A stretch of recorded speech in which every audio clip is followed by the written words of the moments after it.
So unfortunately, we had originally, I think, wanted to have Nicklin present face-to-face live. And I think what we had decided was, well, we'd wait till when we could do that. But at a meeting a couple months ago, I think, well, a month or two ago, when we were talking about electing the new members of the board, some people asked the candidates different questions around issues of difference and GBTQ issues. And I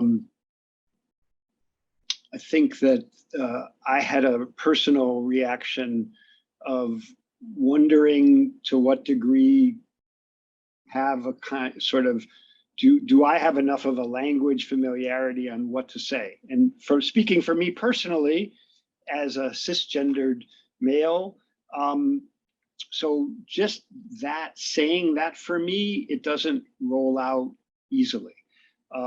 It's not a language yet that I've incorporated for myself. Similar to other sort of different things I'm sort of trying to sort of try on and things like that. And so I guess we wondered as a board was, should we just have opportunities to address what the specific issue around trans men who do come on the weekend? And there are NWTAs where trans men attend. There are many of them also attend the GBTQ gateway weekends, but they also occur in quote unquote traditional weekends.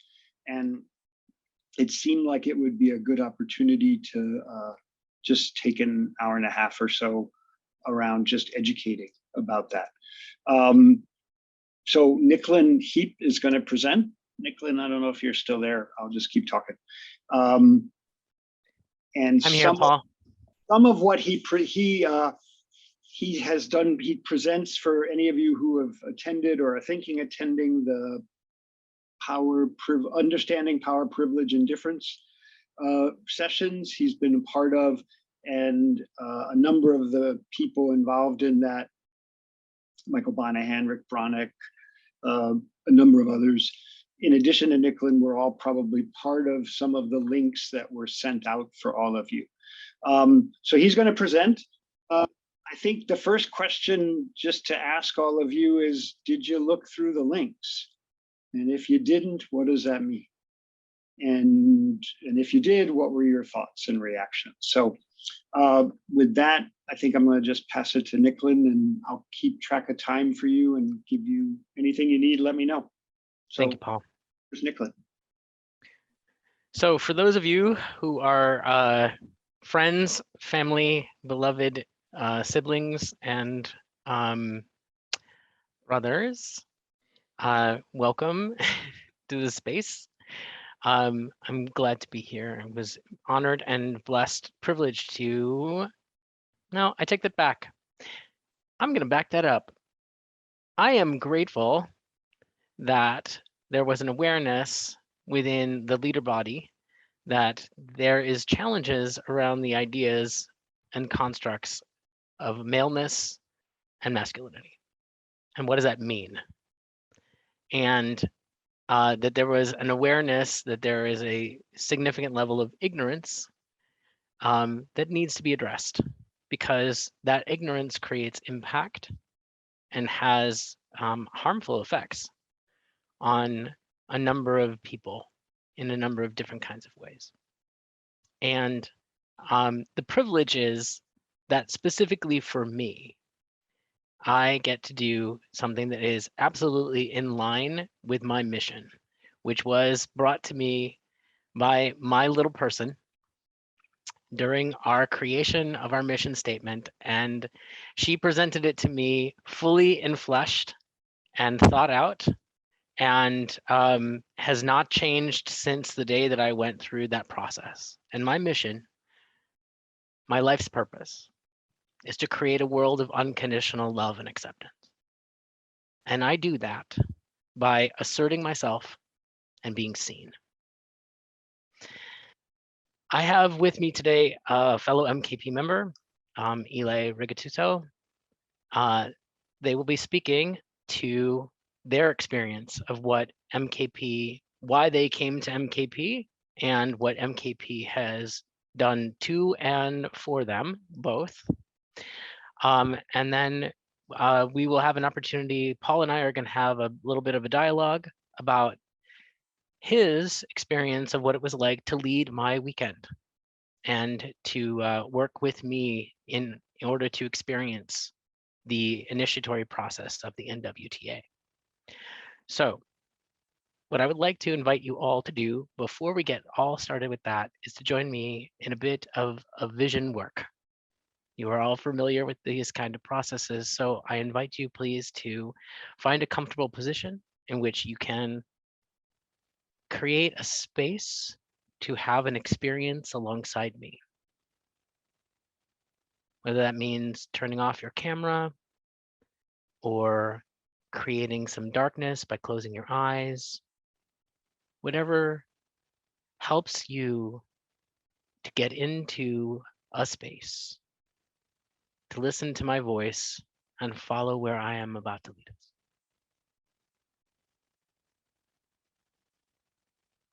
So I want you to go into your body.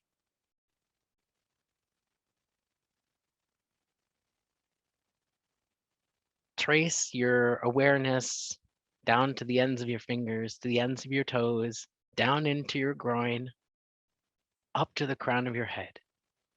Notice the fullness of your body, how it's configured, the pieces of it,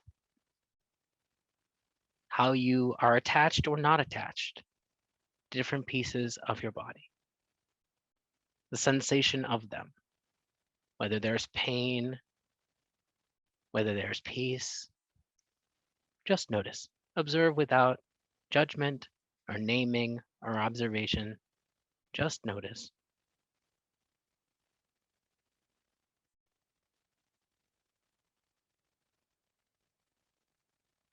Breathe all the way into every part of your body. Notice how they are connected.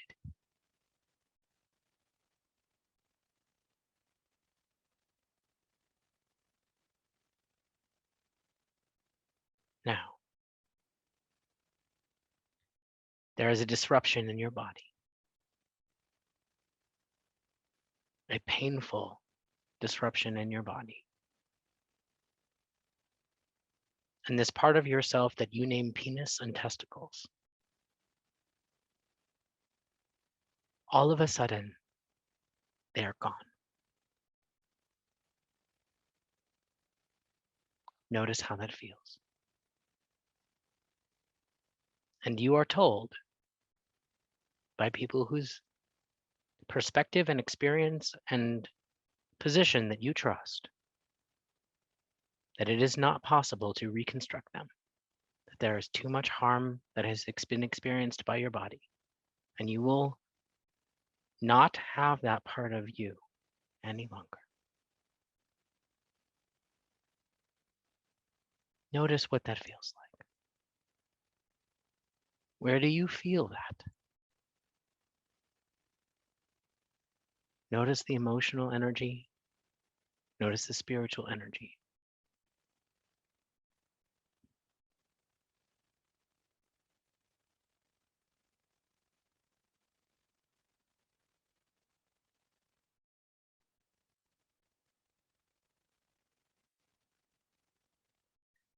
Someone asks you, what makes you a man?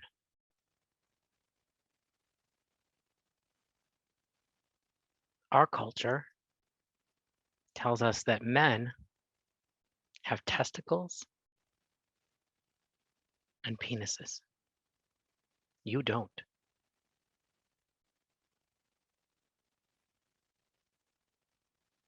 Notice how that feels.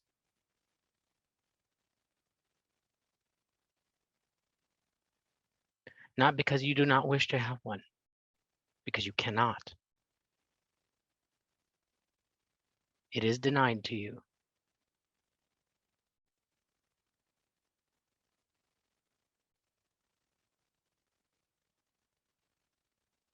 Notice how that feels, what you are experiencing.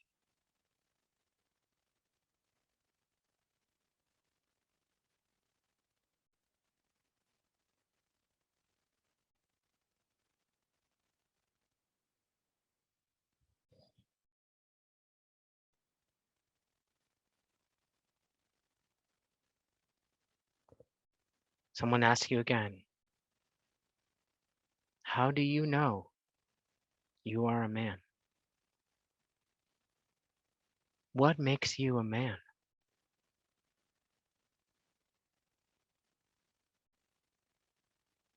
If it's not your body, what is it?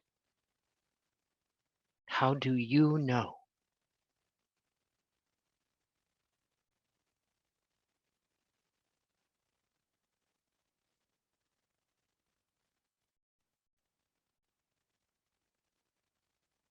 And how can you communicate that to somebody else?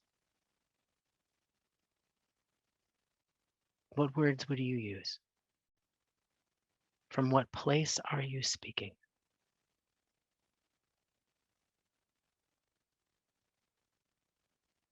What part of you are you honoring when you make that known and manifested?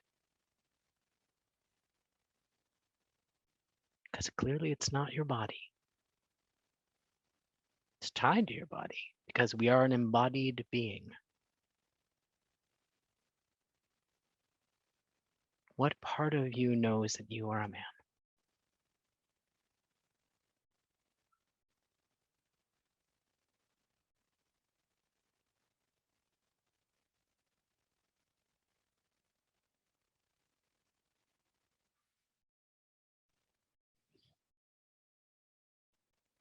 I'd like you to come back to the space slowly and gently.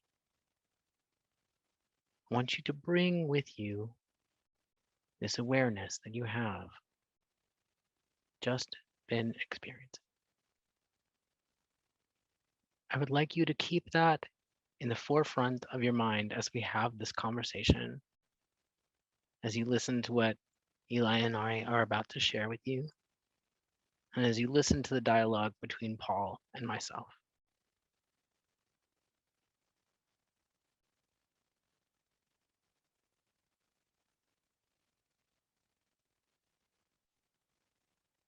So Eli, when you are ready, I would like to invite you to share with our siblings, our family, what your experience of MKP was and is. What brought you to this work?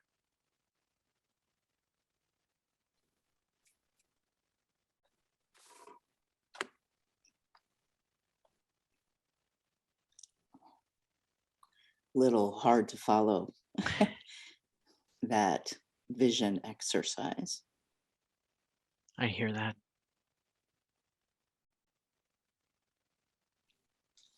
Can you share a little bit about why that is difficult?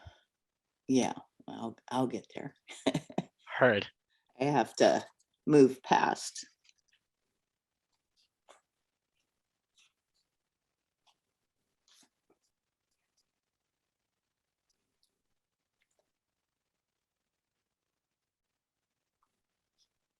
Some emotion that comes up in that. I will also admit that I'm a little tired today. It's been a long week and I didn't sleep well last night.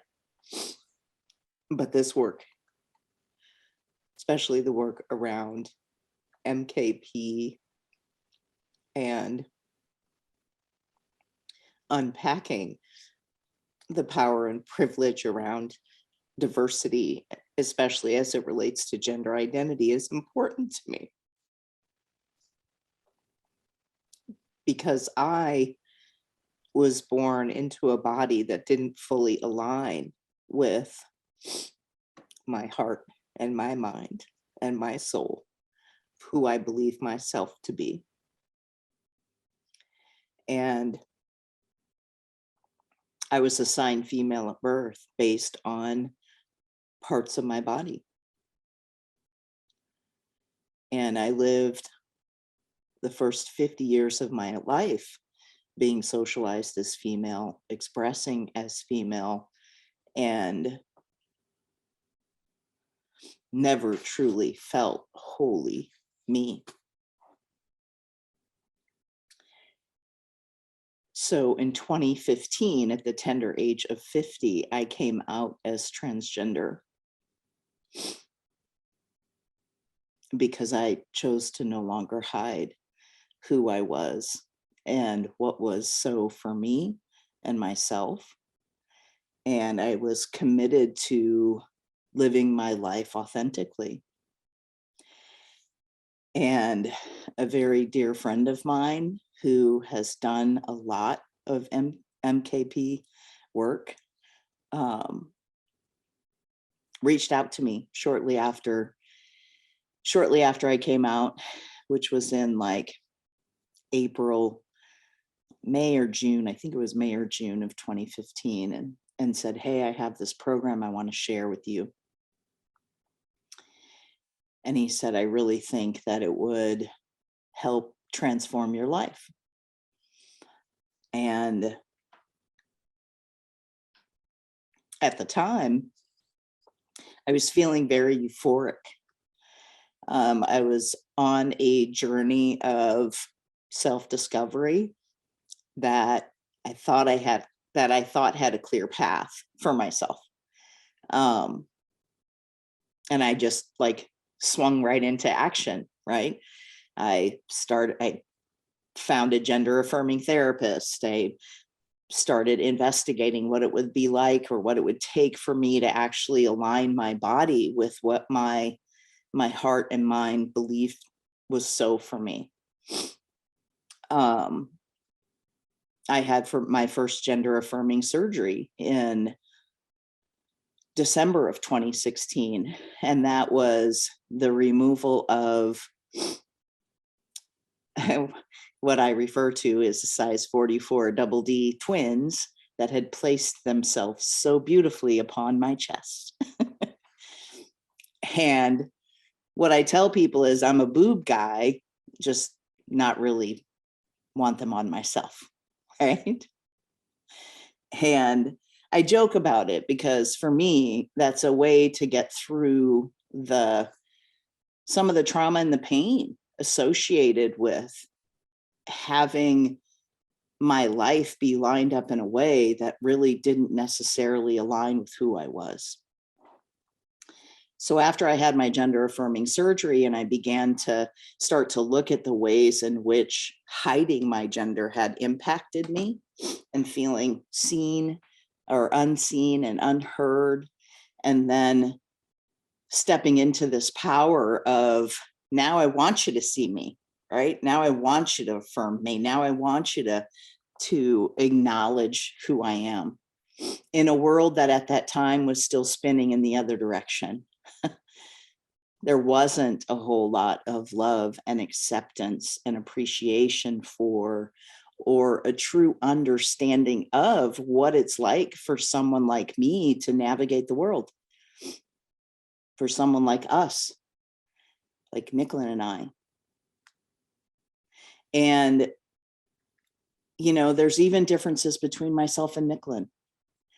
Nicklin has, for better or for worse, has more male expressive facial features, is able to grow a full mustache and beard. There are a lot of trans folks who are not as blessed. I happen to be one of them. I thought I would be fortunate in my journey in starting tea and envision myself with a full mustache and beard like my brother and my father, only to find out that my indigenous side spoke otherwise.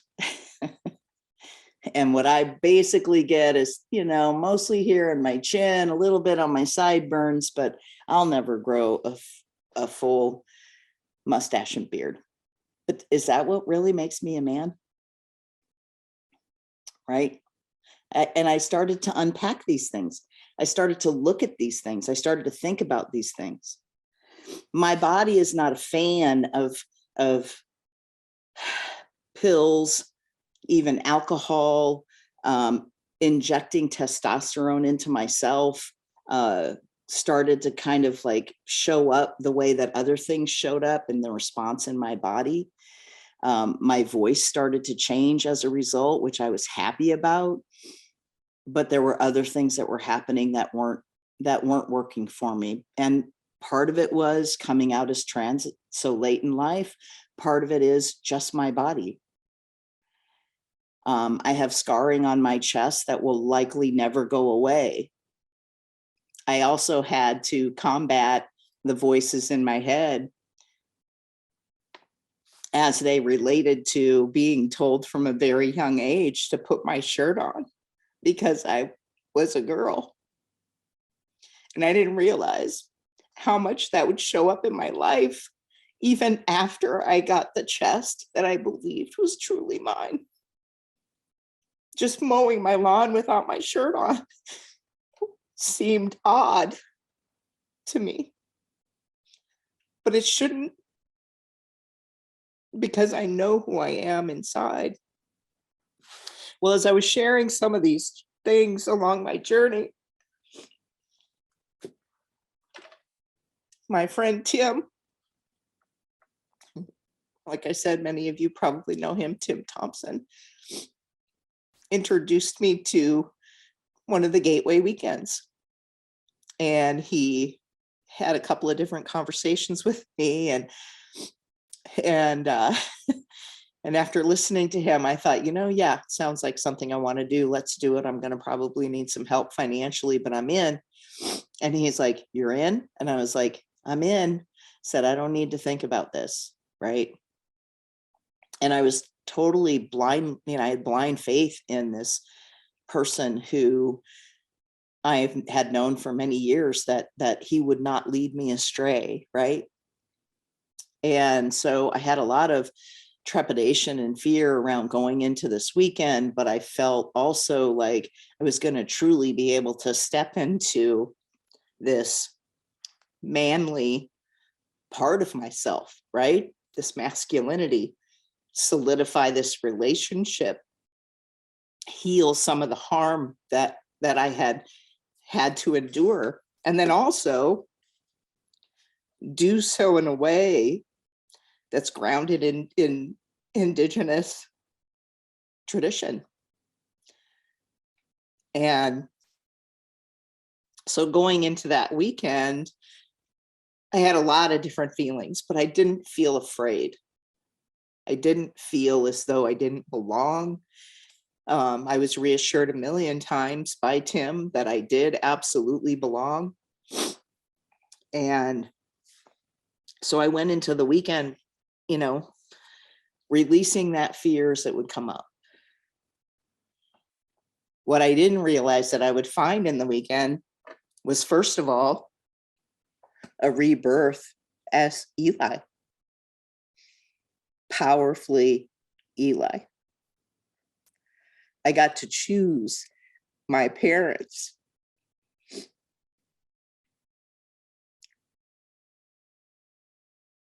In a room that wholeheartedly accepted me for me. I also got to acknowledge my fear of white men, something that really stuck with me out through the weekend, because the part where we're sitting pretty much in the dark, only lit by candlelight, and I realized that I was sitting in a room of all white men. And I was the only person of color. And I had had a dream a week and a half prior to going into my weekend. It was pretty intense. And as the weekend unfolded, pieces of that dream became evident. That dream was very much a premonition for what I was going to face through that weekend, and the love and the acceptance that I would find in myself and in my body. I was told that I could opt out of anything that I felt uncomfortable doing, and I opted out of nothing. And I have zero regrets. because I did believe in that moment that I was fully seen for who I was. Now, I also know that coming out of that weekend, you know, it was a GL or a GBQ weekend. So it was a gateway weekend.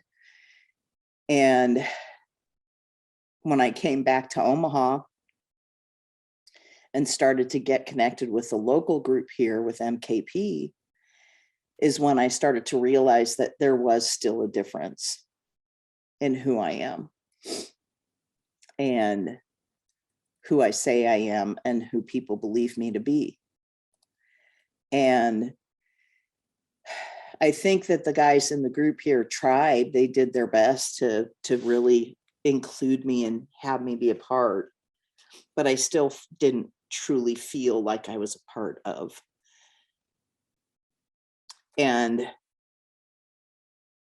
But I don't regret doing the weekend. It really meant the world to me. I still have some of the artwork from the weekend.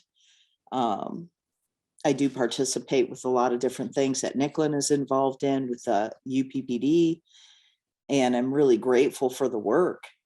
But I do feel like there's a piece of me, and I don't say this to be all full of myself, but there's a certain amount of evolution where, to me, masculinity and femininity exist in us all. And to separate ourselves in the way that we do by gender is more harmful than it is good, and causes more hurt than it does actually healing. I understand that there are men who have had harm perpetrated on them and that they have found peace in these weekends being with other male-bodied people.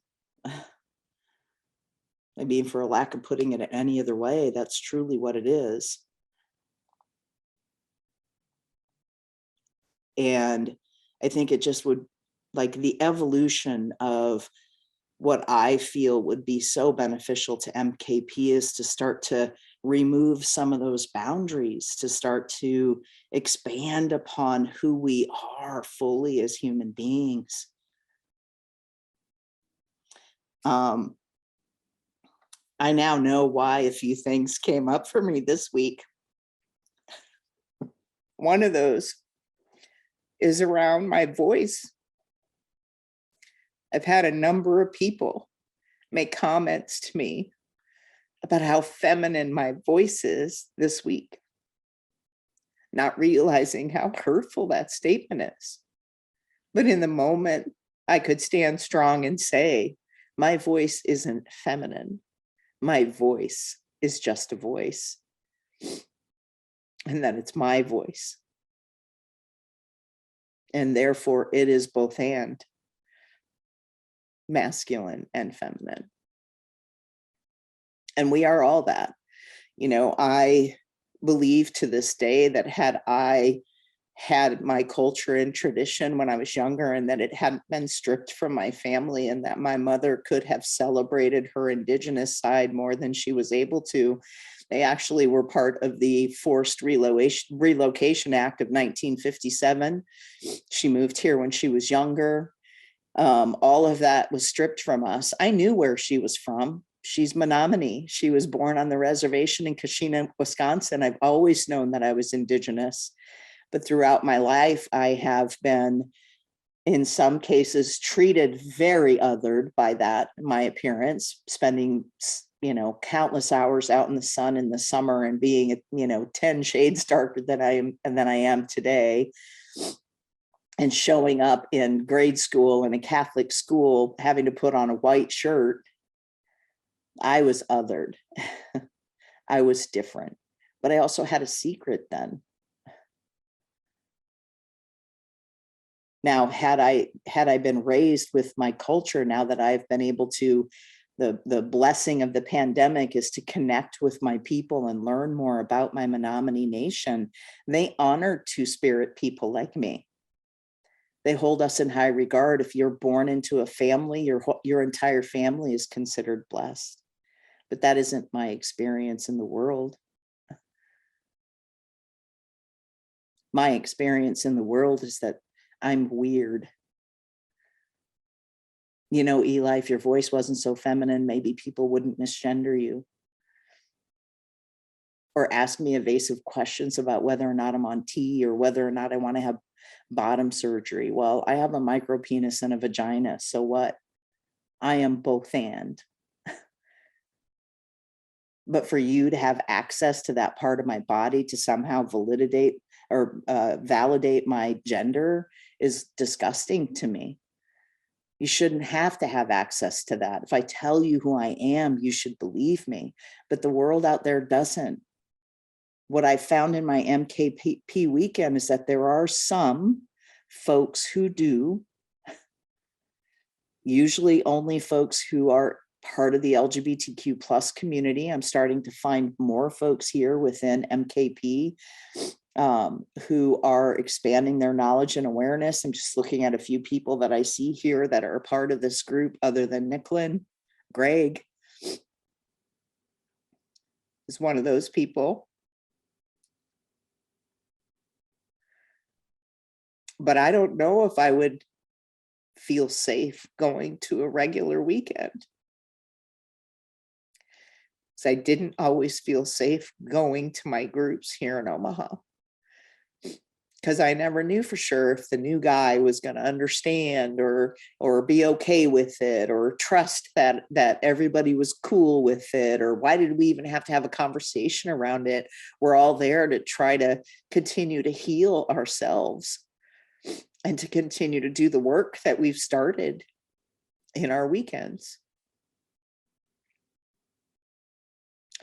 So I have mixed feelings, to say the least. I have mixed feelings about the work of MKP, and not just as it's based upon my being transgender, but also being Indigenous.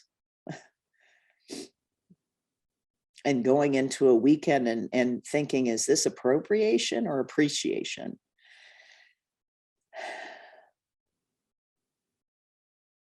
I still have that question. I still don't have an answer to it.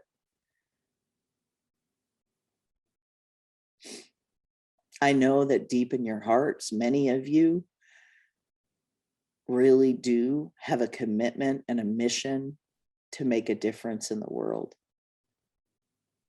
And I hope that you were listening from that place.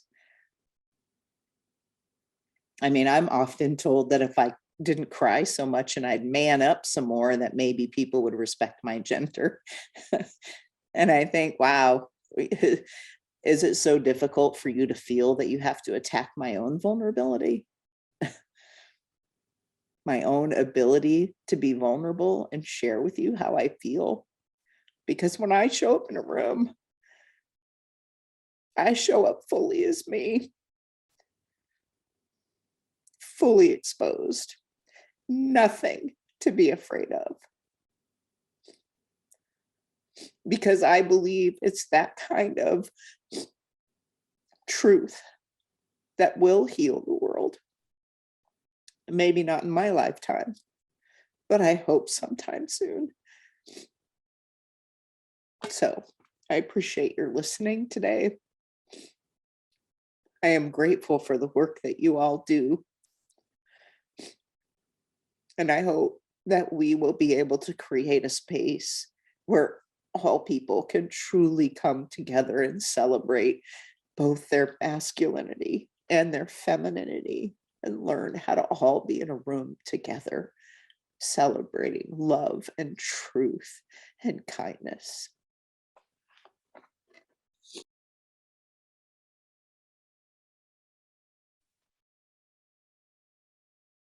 Thank you, Eli.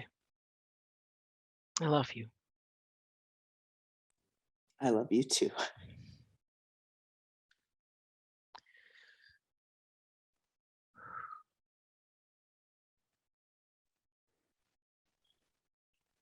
So I'm going to put an article, a link in the chat that I would invite you to take a look at after this. I wanted to speak to you a little bit about my experience up to this moment and in this moment, and what I hope that we all may gain from going through this experience together. So this morning I woke up terrified. As I shared with some of the folks that are in this space, who are my siblings in this work around diversity, equity, and inclusion, and some of my leader mentors, I was literally shitting my guts out. And I'm not exaggerating that. I mean, I had a physical, visceral response of fear that had my bowels loose. And I took a look at that. What that tells me is that I have been conditioned viscerally, manifestly, bodily, emotionally, mentally conditioned to be afraid of you, to the point where my fear, fight, flight responses are triggered. That happens because I was assigned female at birth. And as someone who is withheld from access to power and resources only through other men, cisgendered men, and especially and particularly through white, heterosexual, cisgendered men, anytime that I challenge that authority, there is an opportunity for me to be killed. Whether that's emotionally or physically. White, heterosexual, cisgendered, owning class men kill people like me every day. I want you to sit with that for just a moment. You have the power to end my life. I wake up every day knowing that that is possible.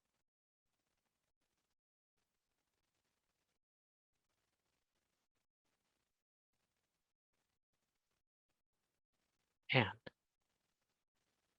I love you enough to come here to speak to you and share with you about what my truth is, what my experience has been.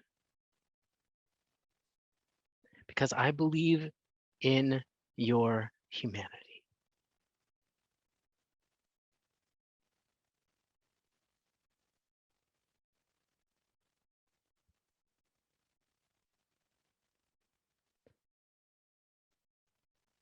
And I was taught to fear and loathe my female body. Those elements of myself that are assigned to the feminine and the female.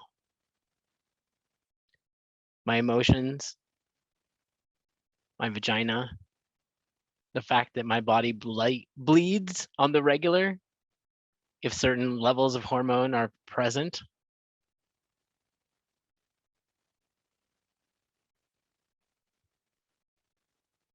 Those things were to be hidden and kept secret.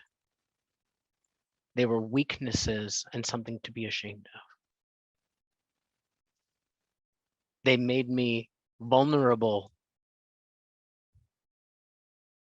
And in our culture, anything that is weak can be overcome, overpowered, and erased.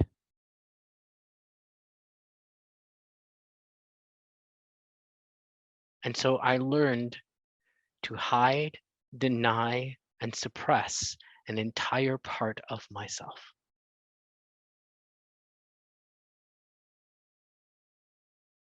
To hate it.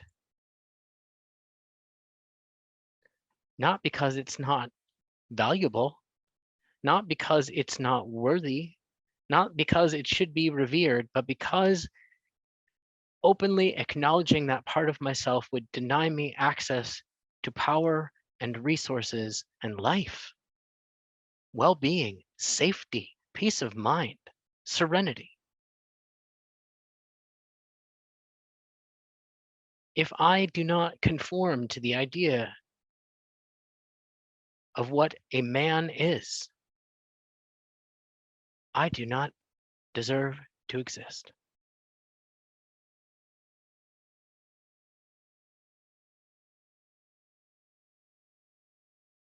And so,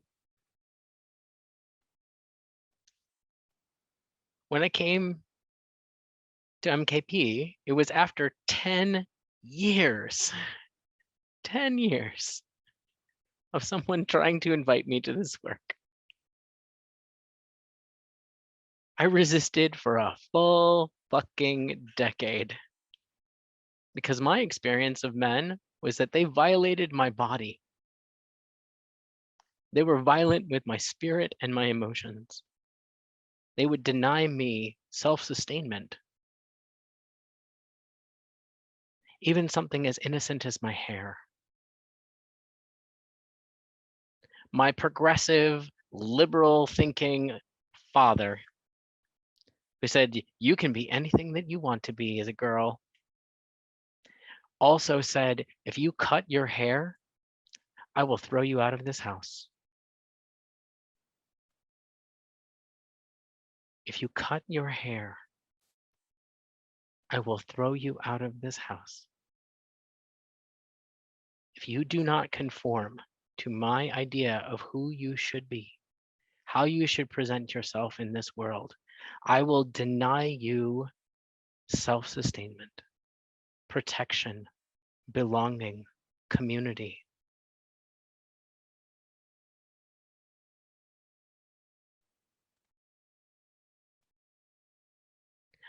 Try to reconcile those two ideas. You can be anything that you want to be.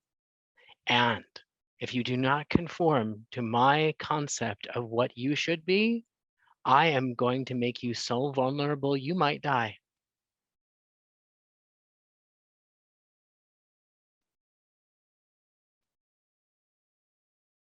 Why would I want to be part of something that says those things?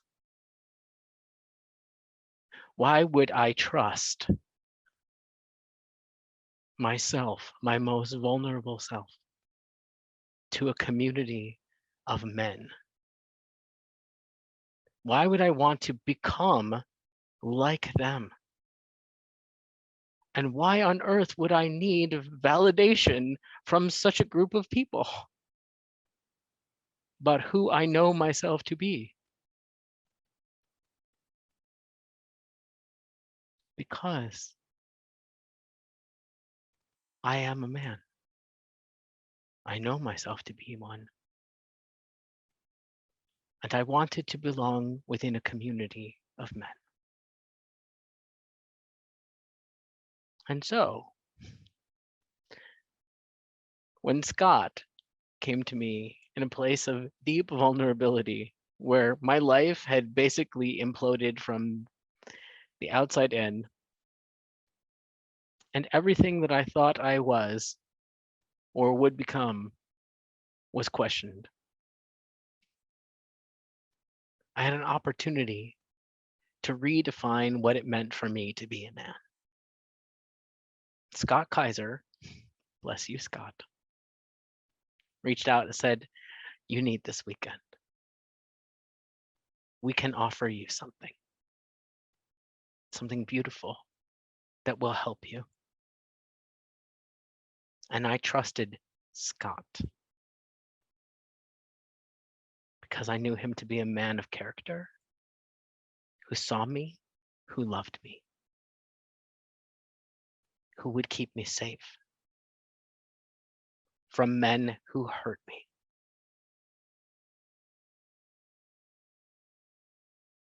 And that was true, even though Scott couldn't be there for my weekend. Like Eli, I was in. I was like, cool. When can I do this? January? Great. Let's do the thing. Now I'm part of the Chicago community, and I don't know how many of you have experienced a January fucking NWTA. They're cold. They are cold. PNR is cold. The trust walk is cold.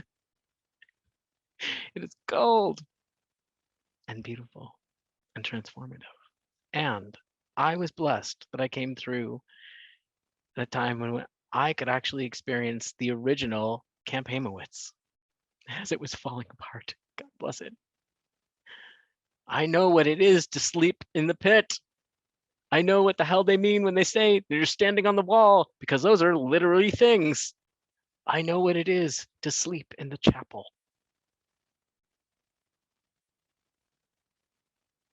I have connection to the history in a lived, visceral way. I also know that when I was sleeping in the pit, it was the first time I had ever been in my life in a room full of men, just men. And I know that there was a part of me that was terrified that they were going to see something in me that they could exploit and harm and violate. Because that's what men do, have done to me. Men that I trusted, family members, partners, men that professed to love me, have violated my body and my spirit.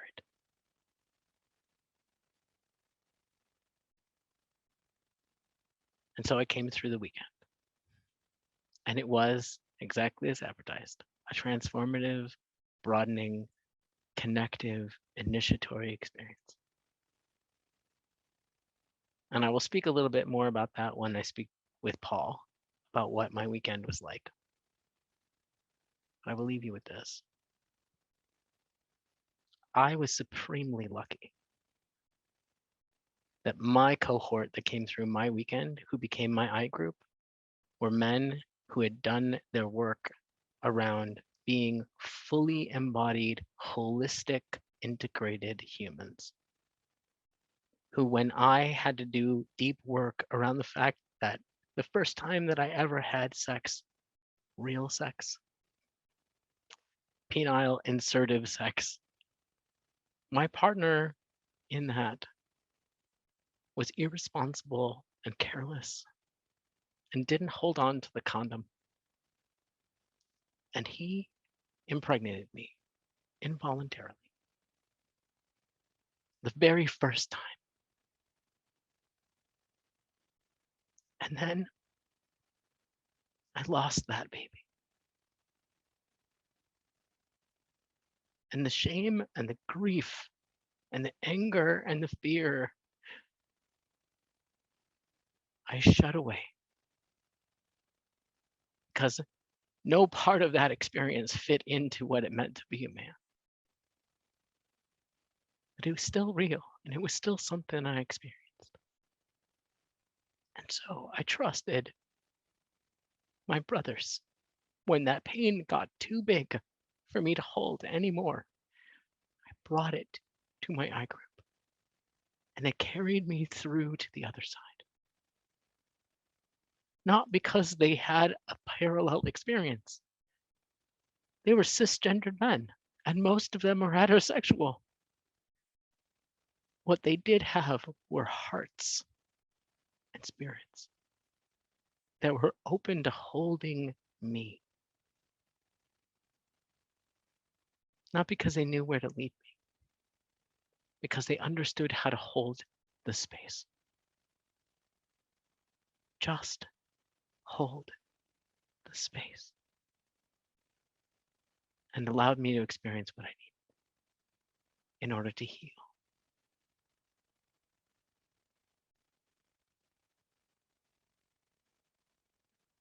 So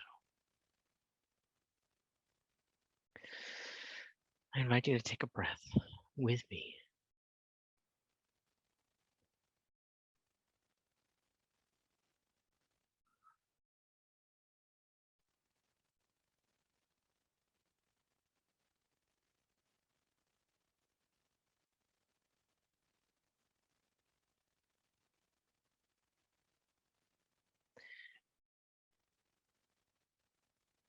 Before I invite Paul to step into conversation, I'd like to speak to one last thing about that link that I shared and why this conversation is so difficult.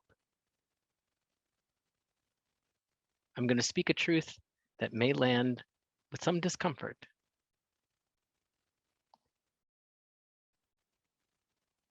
Men and masculinity, those two words, are constructs. They are an illusion that we create collectively to create meaning for ourselves about an experience and a perspective. They are not immutable. They are not inherent. Each person's experience of maleness and masculinity is unique. And there are shared experiences that create a commonality within which we can all share.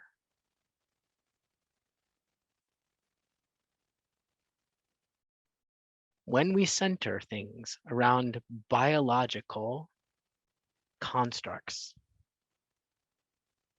we lose the reality of what it is to be a man. To be a man is an experience and a perspective. And it is also an inherent knowing within the self of what and who you are. That is why I invited you to think about and experience what it means to lose those cultural attributions and those biological attributions that we link to these concepts of maleness and masculinity, and hold these boundaries around who gets to claim those concepts and ideas and why. What are we protecting? Are we gatekeeping access to power and resources, knowing that to not be a man means that you are less than, invaluable, not valuable, unworthy, weak, something to be ashamed of, something to be hidden?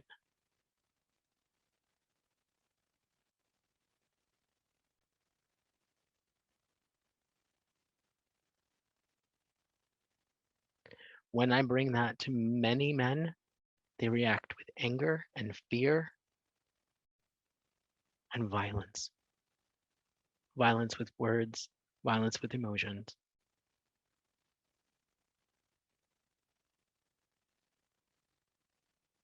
I appreciate that I did not need to fear those things with you.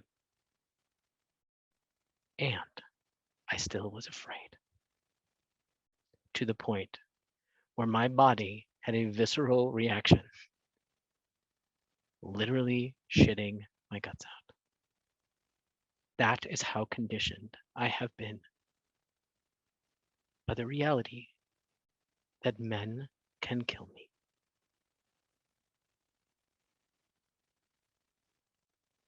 I trust you.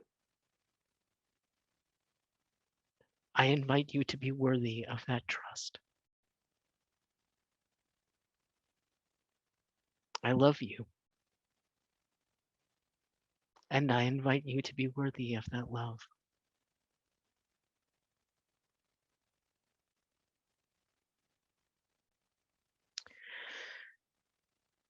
And breathe.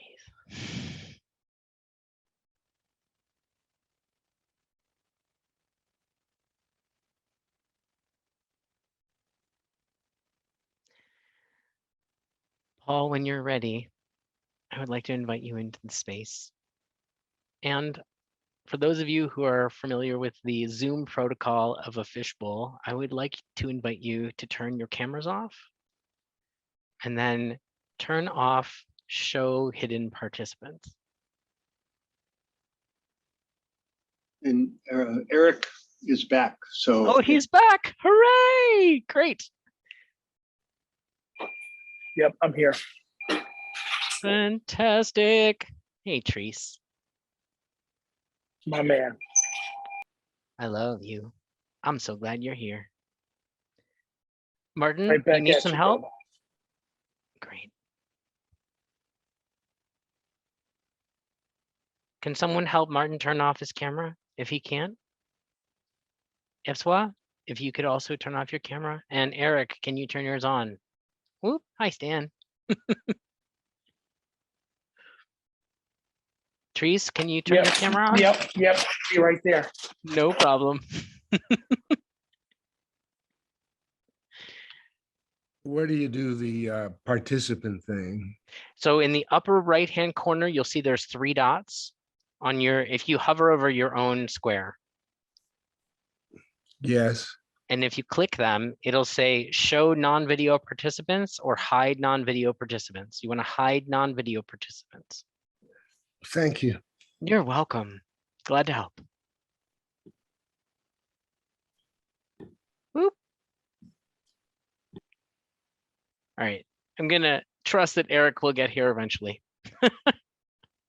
So when Scott invited me to join MKP and I said yes, and Scott realized that he wasn't going to be able to be on staff, he's like, that's okay. Let me make sure to connect you to the Chicago community.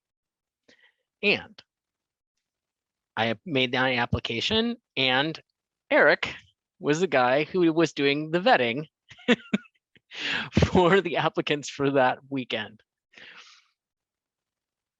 And it turns out Eric and I know each other through some other fellowships and some other work that we do.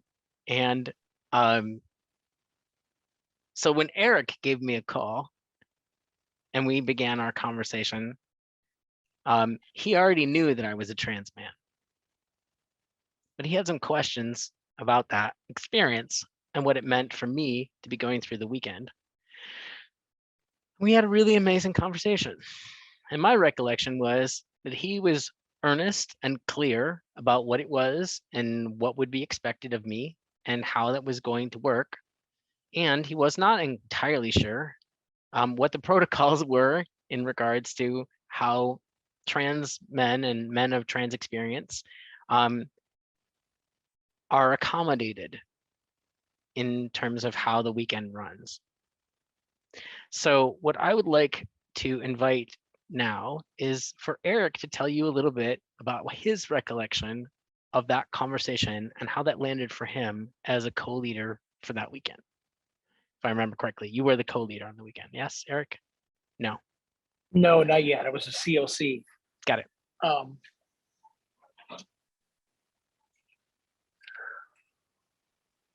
I remember being afraid. Yeah. I remember being afraid, and I also remember another part of me, and this might have just kind of been born out of the fear, was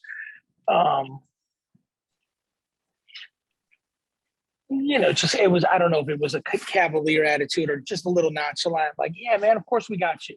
Of course we can do it. I don't really know how we're going to do it, but of course we can do it. And I think that comes from like a good place of wanting to include and wanting to be expansive, but it also sometimes is, it's sometimes, I think, short-sighted. And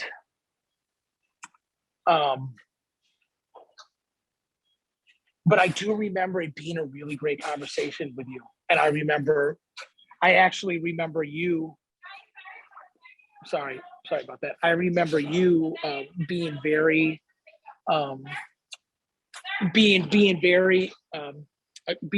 accommodating and actually schooling me up and teaching me a lot just in that little brief conversation we had. And then I remember, clearly saying that, hey, I needed to put you in touch with Paul because I think Paul wanted to talk to you as well. Yeah. I remember my experience of that was, so here is a man who recognizes what he doesn't know, and that he doesn't know a whole lot about how we support collectively, how MKP supports men of trans experience and trans identifying men. And that he had faith that we did have protocols, processes, and ways in which we could do that, and that there were people within the leadership body who did understand how to do that in a good way, and that he was going to put me in touch with somebody who had that information and who had that experience and who could answer my questions, because I did have questions about, well, how's that all going to work? And again, I felt safe. I felt held and respected and honored. And that really made the difference. I felt wanted. And that made a huge difference. So Eric then must have made a phone call to Paul, gave him my information, and then Paul reached out to me.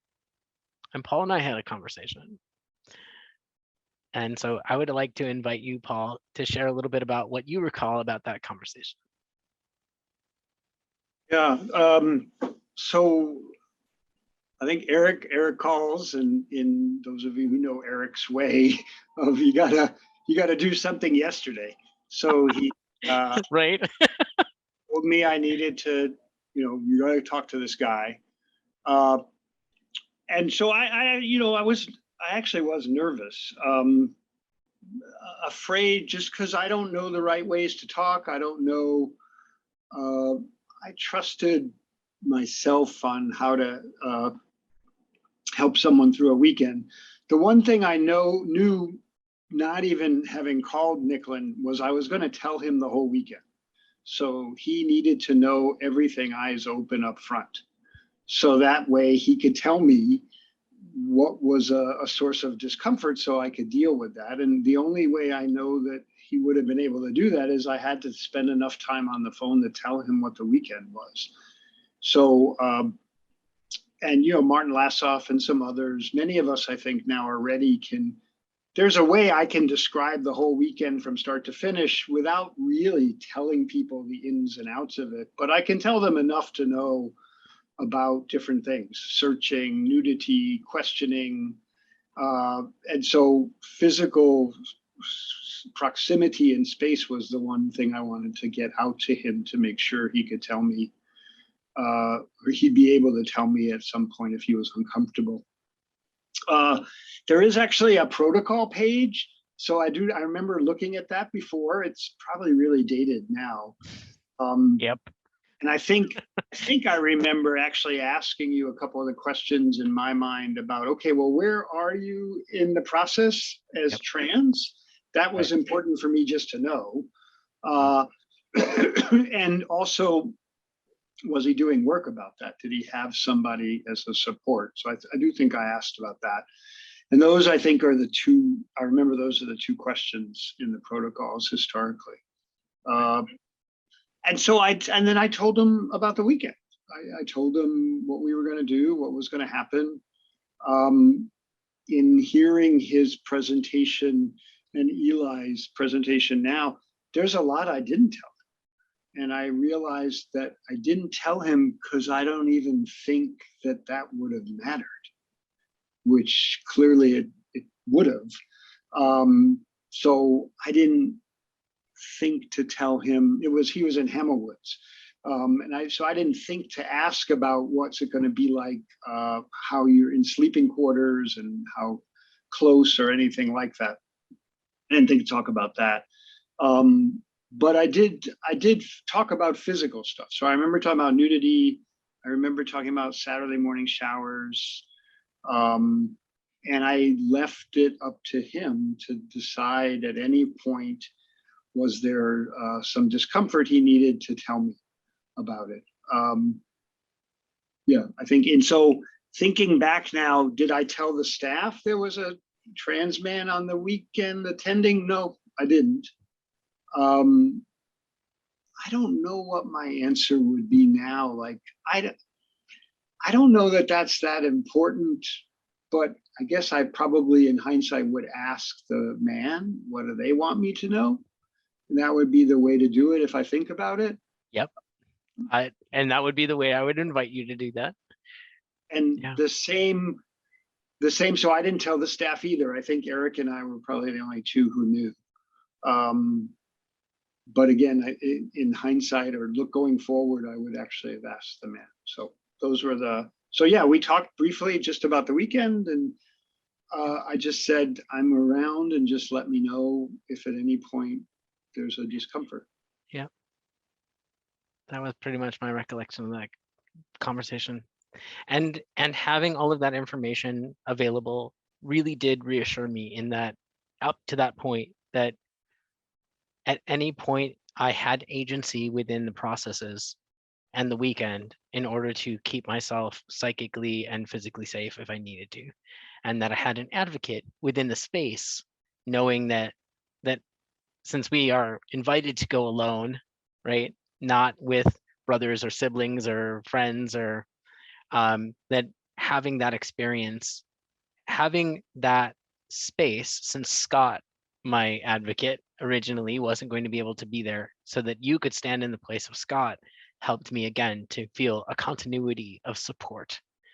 And that was really important for my experience, the continuity in support. So Scott brought me to Eric, and Eric passed me to you.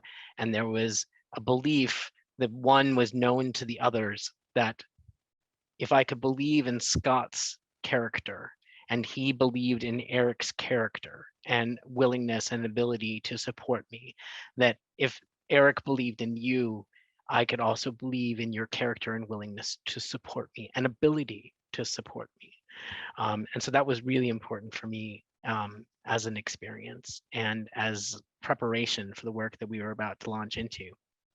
And so I will share a little bit about my weekend and about what Paul was part of on that process, which was so in the processes that we have in the weekend, there is one specifically that I spoke to about where we are invited to get in touch with our youngest aspect of self. And as the protocols currently call it, they name that aspect little boy's deepest needs specifically. And in the moment, because I have been conditioned to do this, to make translations from one language to my actual experience, I had this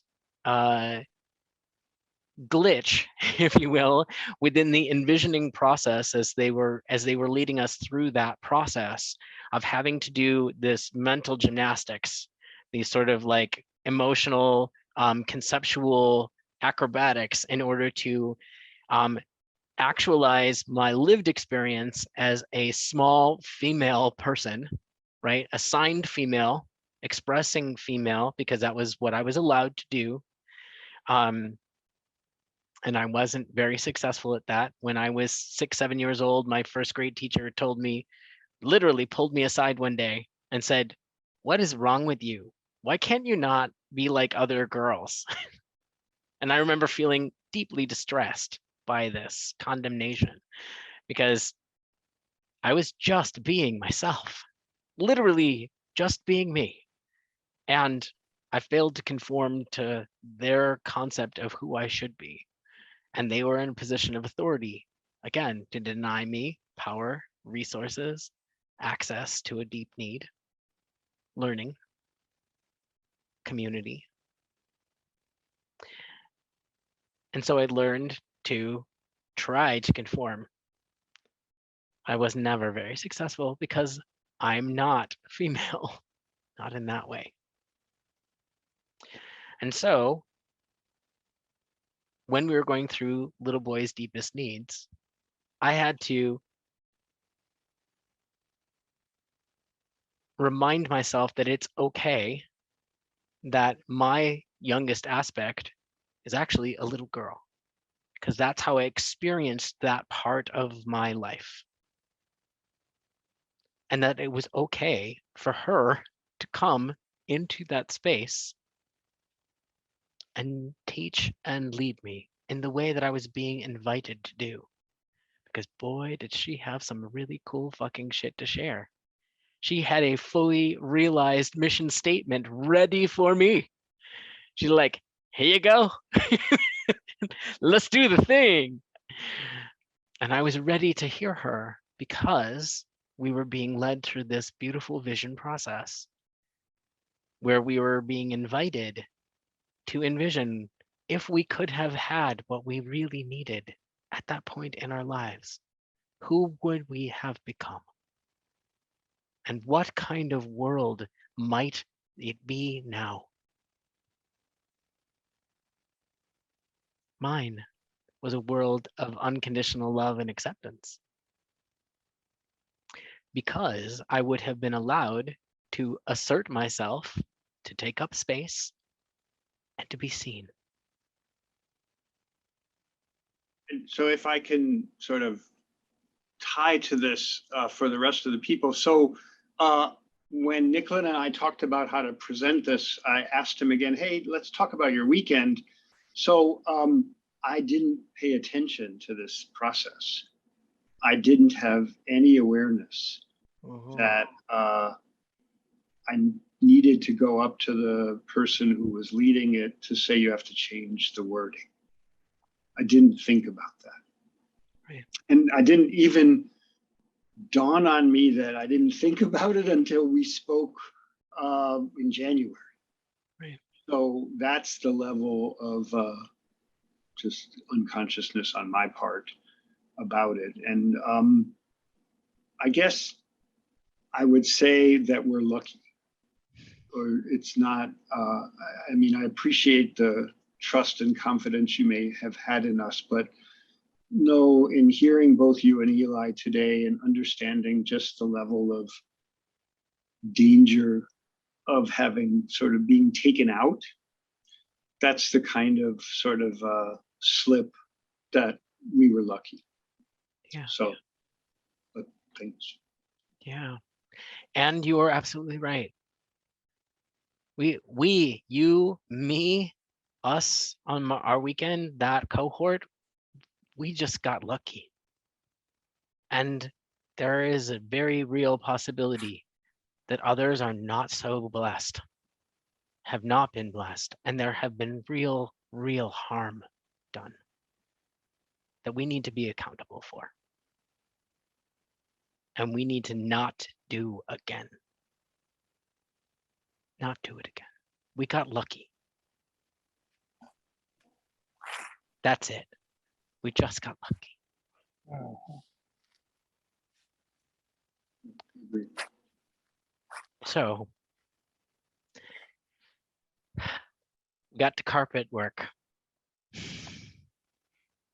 And that teacher that shamed me, she got to stand on the carpet and I got to confront her.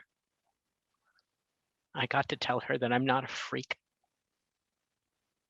that there's nothing wrong with me, that I can't be a girl because I'm not one.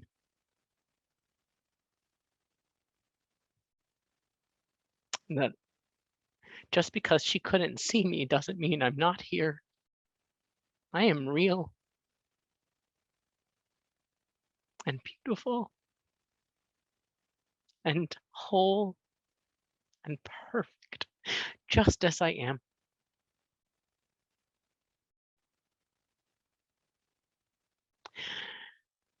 And in that moment, when I was claiming that truth, Paul stepped in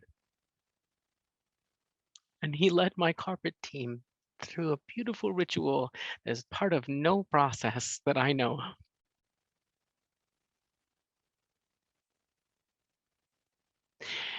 He invited all the men on my carpet to bless me into manhood.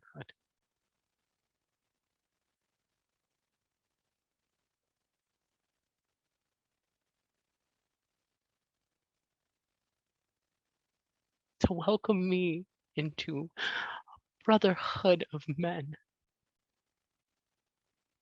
as a man.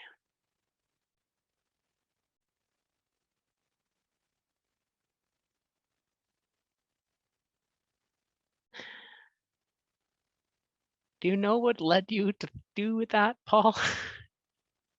Yeah. So I'm smiling as you're talking because I think I knew it was your turn on the carpet, and when you started saying to the teacher that about you being a girl, I think I even got up and said, "Oh, okay, I better get closer."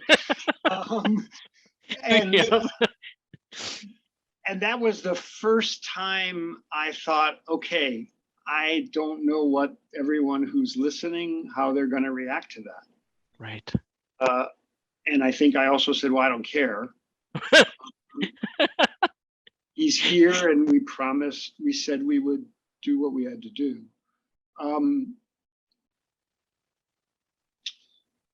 So yeah, I don't know. I mean, the processes that I sometimes create, I just create. But I remember standing up. I don't know that I was watching so closely until you had that dialogue with the teacher. And so in terms of future weekends, that's the kind of thing where, I mean, I guess, how would I put it to everyone else? I'm not so understanding. I mean, let's be clear. I don't understand this experience. No. And there are probably going to be other guys that won't understand it, who may be very vocal in a negative way, that this is not what I came for. And so I have to be prepared for that kind of stuff. But in this instance, no, it just seemed like that was the right thing to do. And I think it was tied to our phone call. Yeah. Because in our phone call, you said you wanted to sort of really be part of being with men. Right. So that was 2 and 2 together, but Yeah. that was a piece. So exactly, you and I had had a conversation, so you knew where I was, so that you, as a leader, had an opportunity to meet me there, Yeah. and then bring me to where you could through an experience. Yeah. And it was beautiful and powerful and transformative, which is exactly what the intention of our work is. Beauty and power and transformation. Yeah. And I am deeply grateful. It was exactly what I needed. Thank you. Now, but thinking about it for everyone else, so I'm aware, though, that I really didn't care, or was I interested in anyone having some issue with it. Right. I was like, I don't care. You're here. This is what your work is. We're going to do it.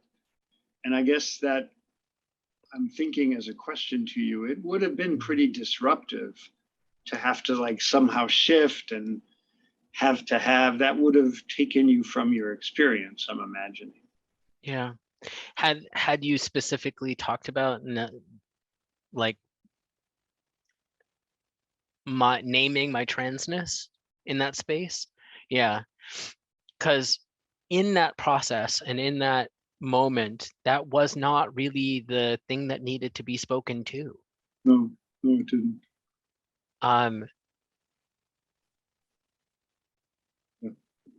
Yeah. And so, yeah, I think that again goes back to there was time that was taken for you and I to have a conversation about what part of my journey did I need support with, and that was not it. Like I already named myself and knew that to be part of my experience, and I had fully affirmed, validated, and claimed that part of myself. What I needed was something more than that, beyond that. And that was about, again, access to spaces and concepts and communities that had been, up until that point, withheld from me because my maleness and my masculinity was not seen as valid, because I came from a channel assigned female at birth that is not seen as male. So, we don't have spaces in which, or narratives in which, a little girl grows up to be a man. but could you have imagined some years earlier doing the weekend and the work you would need to have done would have been at a different point? Or Yes. wait till that you were here? So I came in 2016. At that point, I had been doing a decade and a half of work around this whole journey for myself. And so I can well imagine, had I come through the project and through the MWTA, say like in my early 20s, right after I began my transition process, that my need would have been very different indeed. Yeah. And that conversation that we had pre-weekend would have been very different. It would have probably been a lot more about affirming and validating my masculinity and my maleness. Because at that point in my process and journey, I needed more of that externalized validation, because I had not yet done the work within myself to validate and affirm myself independently. And so I was seeking and sought externalized validation from a lot of different places. So I can definitely see that being something else that may need to happen for other people, depending on where they are in their process and what their need is. Yeah, that's a great question. Thank you for inviting that into the space. All right. So, and if I can ask a different question, in all Yeah. honesty, do you really think that, I mean, you know, looking at the squares, not knowing who each of us are, but assuming more of us are cisgendered heterosexual men, is it really safe for men to come on that, or should Yeah. they? to the game? So, okay, I'm gonna speak some big truth. Thank you for that invitation. Eli spoke to this a bit in their sharing their experience too. At this point, where we are as a community, as a project, I would not actively invite any trans man or trans masculine person to this work unless I knew that I could sit literally in their eye group with them, because there are far too many men who have not done their work around understanding the construct of maleness and masculinity, who will hurt people like me without intention and do grievous harm, really serious harm. And I would not want to be responsible for that harm by inviting somebody into that experience. And so, yeah, my invitation is, for those of you who are listening, if this is something that you find that you are going, I don't know what they're talking about, or I don't know if I could have that conversation, or I have feelings of anger or sadness or fear or shame that are coming up, anything that is not joy, I would invite you to take a look at that before you step into a space of leadership, before you take on the responsibility to keep the safety and well-being of every participant in that experience. Make sure you can do it and do it well from a place of heart-centered, whole, integrated humanity, not just the mature masculine. Whole, heart-centered, integrated humanity. Because there are aspects of self that are not masculine that are equally valid and are necessary and should not be hidden or suppressed or denied.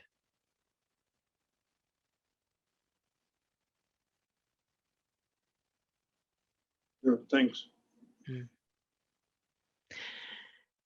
At the very top of this conversation, Joel put in the chat a link to Unpacking Power, Privilege, and Difference. Much of the preparatory work that I invited you to do, and I am not about to check anybody's accountability of whether or not you did your homework. You know what you did. You know what you did not do. You, as grown-ass men, love that phrase, know what you did, and you know what you need to do if you have not done it. That work, those pieces of homework and those questions come from the module in Unpacking Power, Privilege, and Difference that I helped co-create around cisgenderism, the centering of and the conformity to the expectation that all persons are cisgendered. I would invite every one of you, and there are some that are on this call who are already staff for UPPD. I see you, Mark Sage. I see you, Joel, Michael Bonhan. I think there's a number of you who have also already gone through. I would invite you to come and learn. Come and learn. Find out what you don't know, you don't know.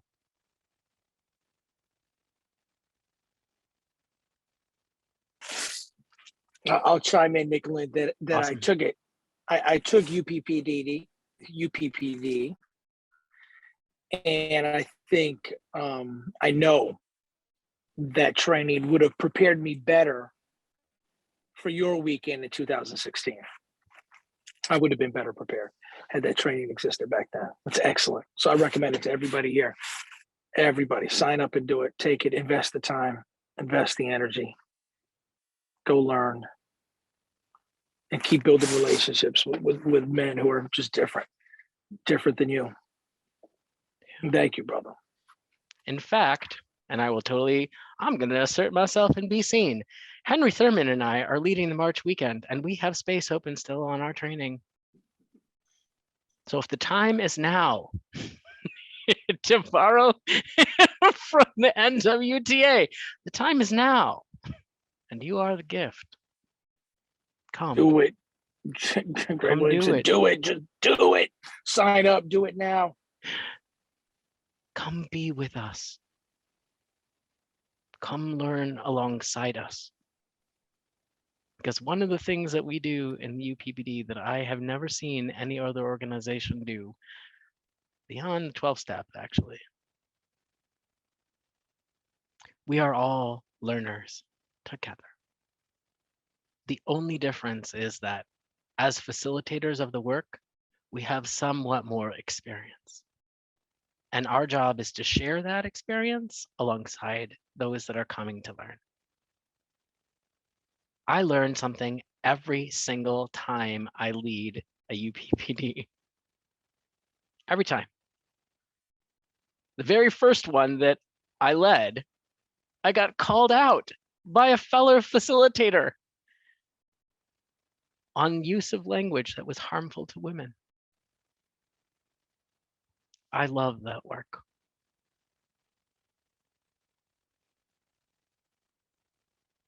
Yeah. I love that work. So I'm going to go ahead and open the floor for the last 20 minutes. Y'all can turn your cameras back on, and I invite you back into the space. Greg, I see that your hand is up. And actually, before we start Yeah, with the 100%, Paul. I have debated, or can everyone put yourselves back up? Let's see. Yeah. Okay, cool. So I'm afraid to say it, but I am going to say it. This presentation by Nicolin came from me to him. It is not any LGBTQ leader or anyone like that pushing an agenda. And I want to repeat that because I have had it up to here, hearing men who are my peers say there is this GBTQ agenda. So whenever this meeting ends, what needs to know is that I invited Nicklin, me, Paul Pendler, and the board supported me about it. And if any of you struggle with thinking that there is this other word of an agenda, then that needs to come out because I'm tired of it. And I don't know if there's other men like me that are tired of it. I certainly know there are certainly some GBTQ men who I don't know that they're tired of it. I think they just expect it. Sadly. So I just want to put that out there before there's questions. This came from me and the board supporting me because I thought understanding masculinity and gender was important, as well as how powerful Nicklin's work has been for me. So thanks. Thank you, Paul. All right. Greg. I'm muted. Hello? Yep, I can hear you. Oh. You're good. Wow, Paul, what a great segue. Greg Gondrin in his gay agenda. I've heard that. Yeah, so I've heard that too much, too long. It's fucking exhausting. And I've heard it a lot more out of your community, Paul and Nicklin, than I have in other places, especially when I went to support Brian Kelly. So I'm calling shit out. That's what you just asked for. I think I heard someone say that. Heard.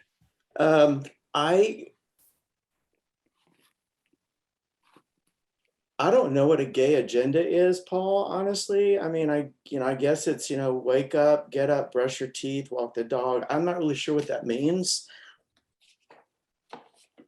Take vitamins, go to the gym, go to work. But my sense is what's underneath that is obviously, for me, fear and anger, maybe.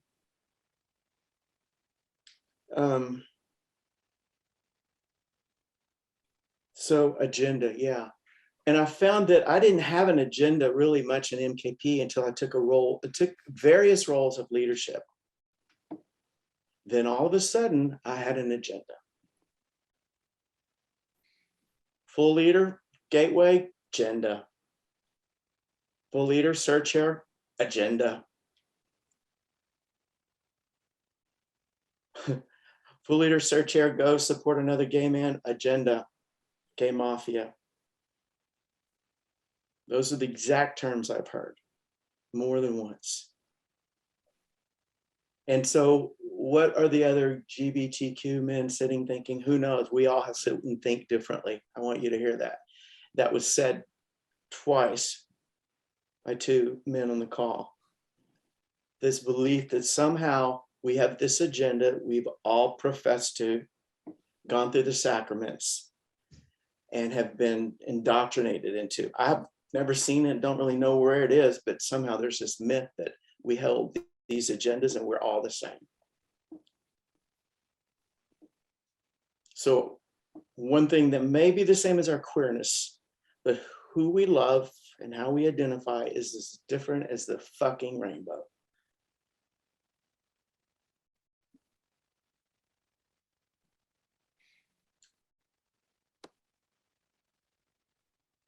The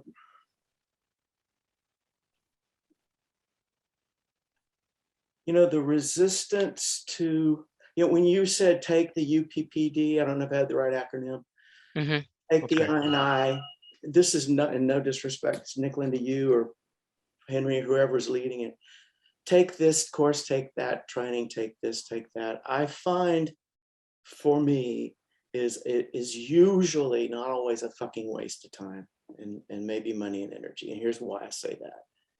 If I'm not invested, it's a fucking waste of time and energy and money. If I'm going because I have to check a box or to get a degree of certification, whatever, it's a fucking waste of time, energy, and money. But if I truly in my heart of hearts am doing it because I've been told to, believe I have to, been dictated to, been mandated to, it's a fucking waste of time and money and energy. Secondly, as a teacher and educator, which is what my background is, not all of us learn the same way. Some of us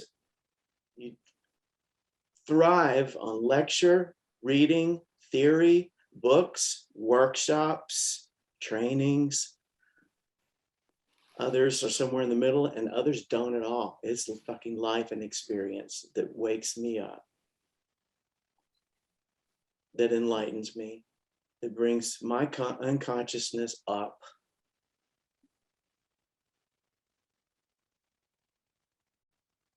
There's folks on this call that in this room, this room who have said this in different terms.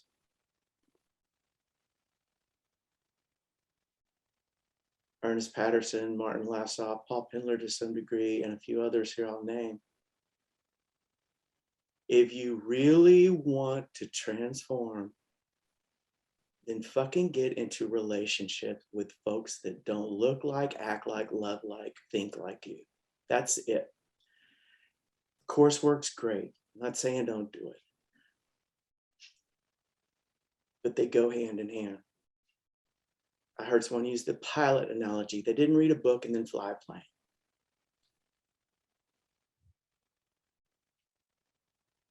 I don't read books and get degrees. I didn't become a teacher by going to courses at the university. So I think part of the solution, if there's willingness, is to get into deeper dialogue, deeper relationship, and deeper connection with those that are different than you. And that includes me and you, Nicklin, and Eli, and the others. How? I don't know. Ask this country right now. And we're living in it, right? The divide, the great divide. So that's what's up for me in the moment. So that's the part of the problem. The solution, as we say in other circles I sit in, is where the transformation lies. The solution might be, it could be, and if any organization has the resources and tools for it, it's us, is to sit in circle and sit in dialogue, to sit in conversation, not to be lectured at, not to be taught, not to be told what to do, not to read another protocol, but to use the resources and the tools and technology that we have to communicate effectively, cleanly, pick your word, and lean into solution. So thanks for hearing me. Amen. I appreciate you bringing yourself to the space, speaking your truth, Greg. Thank you. Stefan, I see your hand raised. Hello, everyone. Thank you. Thank you for your presentation. Nicklin and Elias spoke up and others. And Paul, thank you for saying what you said, which also hurts me because why should you have to say that? Why would all these people be wondering why we're doing this? I'm part of a men's organization. So if you're bringing anything that has to do with personhood, masculinity, all that stuff, there shouldn't have to be a qualification of why it's being brought. And that's continuing the narrative that there's people out trying to do something to other people. And I'll be very clear, I do have an agenda. I was a homeless teen and I was abused. So I have an agenda to protect all children on this planet. As a Black man, I've had things said to me, physical violence against me, and I'm out here to protect all Black men so they can live freely and safely in this country. As a person, I'm here to protect all people in their personhood to live a life of freedom and liberty. As a gay man, I have an agenda to protect LGBTQ plus people, that they can walk holding their person that they love's hand in public and not be spit on, yelled at, beat up, or killed. So yes, I have a lot of agendas, let's be clear, but it's out to protect people's personhood to live a life of freedom and liberty, as they should have a right and legal right to do so. Thank you. Heard. Glad to know that that's a parallel agenda. I totally am right there with you on those. Oh, bless. Luis Martinez, please. I see your hand.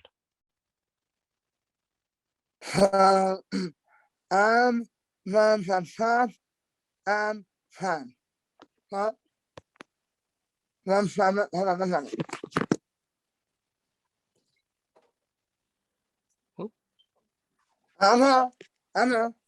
Okay.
Mm.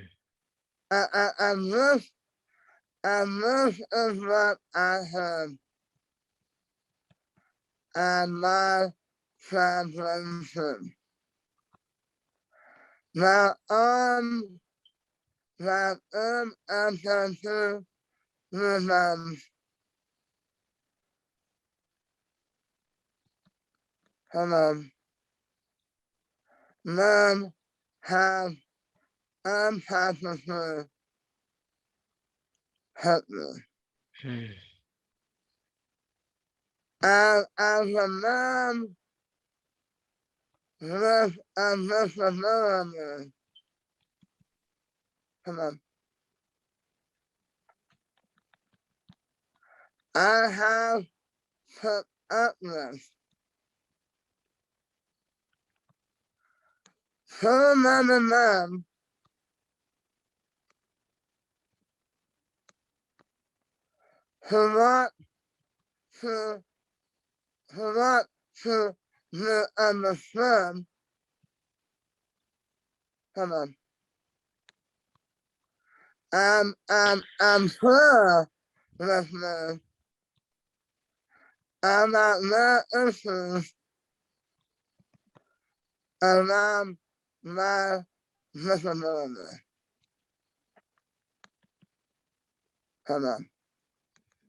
Whew.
Mm.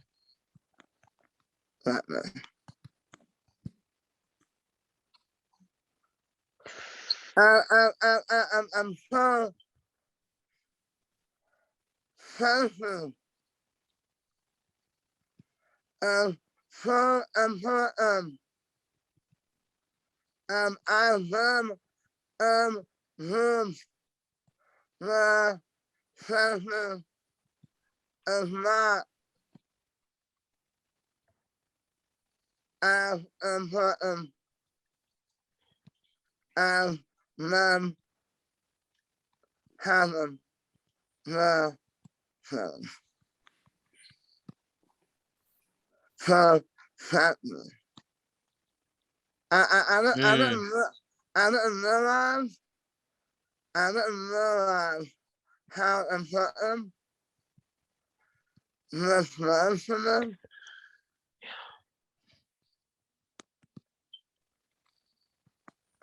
And so now, Mhm. I'm really the perfect person. Never of that every man understands me. Mhm. The half second of money.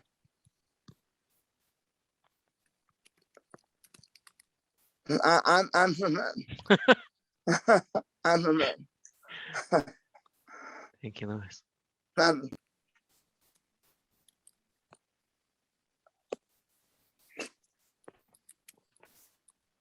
Are you complete, Louis?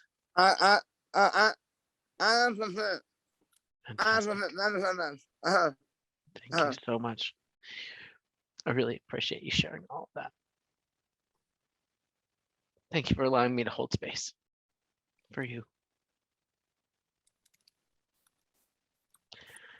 Great. We have a couple more minutes if anybody else would like to speak or share reflection. I'd like to make space for that. JD. Oh, blessings, brother. I love your face. Oh, so glad Hi, to be in space with you.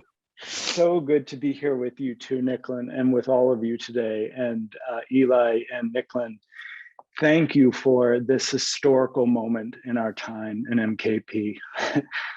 I went through in 1992, and I didn't know that we would ever have this conversation. I didn't even know if I was going to be allowed to do the weekend myself, or if I could integrate afterwards. And so thank you for reminding me of the steps to integration, Eli, and thank you for being here and your bravery. I know what that means, and I appreciate you. I appreciate you and celebrate you guys today so much, and thank you so much for being here. It's just really a beautiful thing.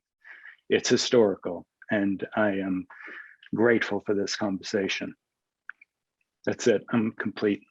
Thank you. Joel, please. So yeah, thank you, Nicklin. Thank you, Eli. Thank you, Paul, for bringing this forward.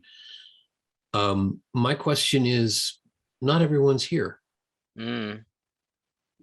How do we spread the wisdom, I won't try to put into words everything that was shared today. And I realize it's pivoting from heart work to paperwork.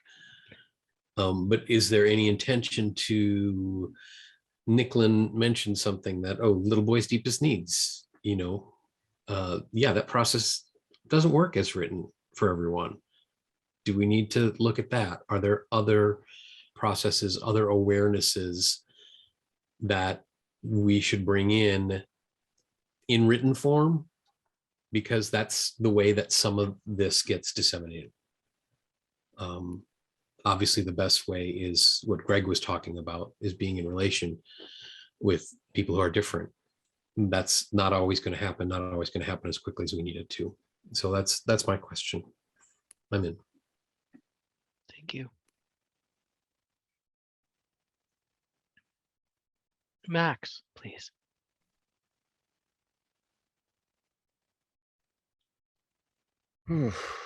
So I'm still breathing into Nicklin, your and Eli's stories, and Louis just now his share. So what I'm sitting with and kind of just rolling around with inside me is, you know, the couple of the pieces of, you know, Nicklin, what you said earlier about, you know, gender as a social construct, as something that we, you know, collectively have made up and decided that this is man. And so we've come to identify with that in different ways, you know, each of us by virtue of our being here in a men's organization. And Eli, what you shared about, and really Nicklin too, about this being a process and a journey. I mean, it reminds me that I'm a work in progress, and I'm changing and evolving. And then I've got different parts of myself and different aspects that are trying to fit into these boxes that I've received. And, you know, and one of those boxes is man, right? And so this community has been a real, you know, for me has been a real beautiful space, because I'm a cisgender heterosexual man, and I didn't trust men because I didn't trust boys, because boys hurt me when I was a kid. And I know it's a very different way it showed up than for you. And there's a, you know, this whole conversation really brings up to me of, you know, how is it that, I mean, and this is, you know, this is a bigger question of like, what is MKP's place in a world where gender is coming to be recognized more and more as just another box that we put ourselves in, you know? And there's value in meeting people where they are, meeting ourselves where we are, where I am. But it's, you know, you know, Eli, I see it in your, you know, in your pronouns, he, they, right? So is there a space in our community for people who identify as he, they? Is there a space in our community for people who identify who are in a point in their process where they come in having been assigned male at birth and might be in a process of discovering what their truth is around perhaps transitioning into another place on a gender spectrum? And what can we as a community do to support, you know, those people in finding their truth and holding their humanity wherever however they're defining themselves at any point in time, and doing that in a loving way, in a way that honors them and honors their truth of who they take themselves to be in any moment, both within the box of whatever or non-box, and also my judgment, what I hold to be a deeper truth of, you know, that all of us transcend boxes. So yeah, so that's just, you know, the questions that I'm sitting with and in my head and my heart.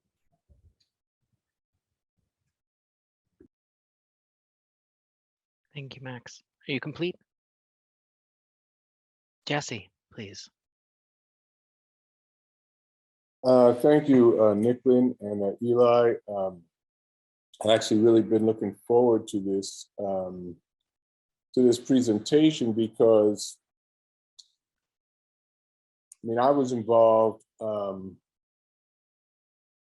know, in trying to get equity for gay people back in the 1970s. And so while I was familiar with those issues, these gender issues really are completely new to me. You know, so I wanted to, you know, have the opportunity to learn about them, and I did in a very sort of personal way. So thank you both for being willing to make yourselves vulnerable in that way. And I really appreciated also, you know, the comments of Greg and Stefan, because the thing is that anytime a person in a non-dominant group talks about their experience, it's always perceived by people in the dominant group as having an agenda. That always happens.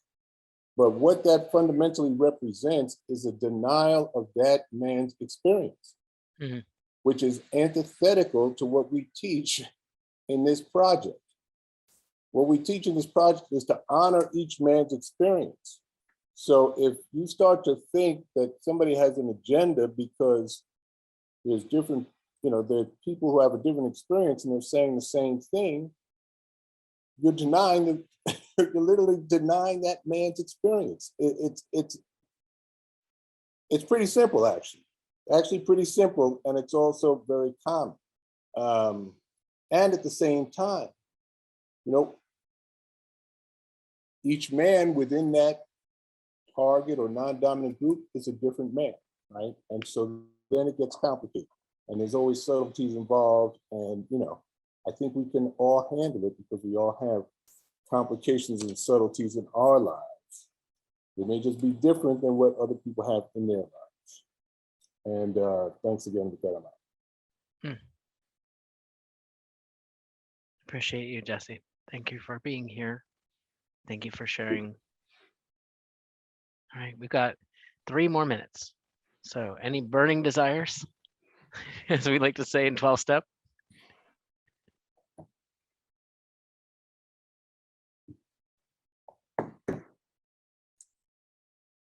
Great. Thank you all for this tremendous, wonderful gift that I got to give to myself when Paul extended this invitation and I said yes, knowing how scary it was going to be and that I was going to do it anyway. Because that's what bravery is. You feel the fear, you put it on the end of your sword, and you step forward.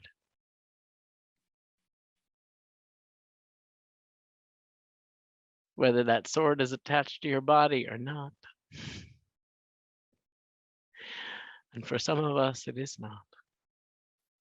It is a construct of our heart and our spirit and our mind and our body.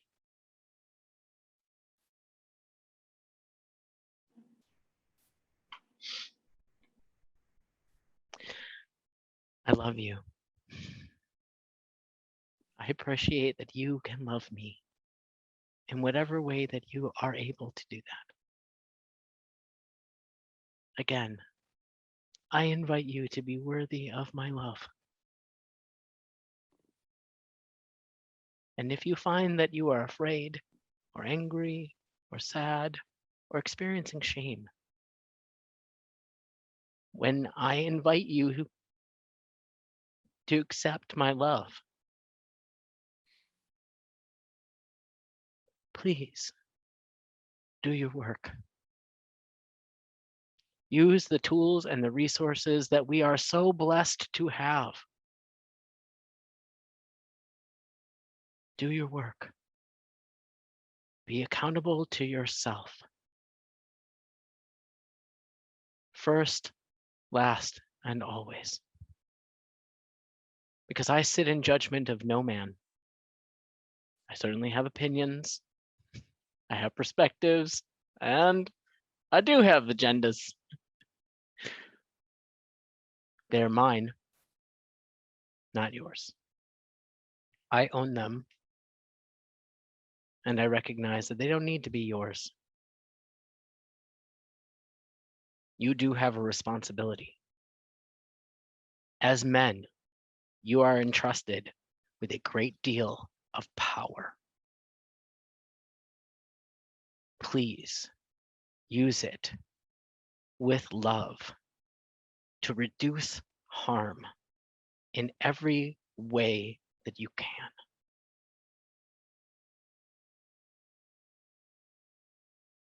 There is already too much suffering in this world. You have an opportunity to create less. Please do your work. Because I know that you love yourselves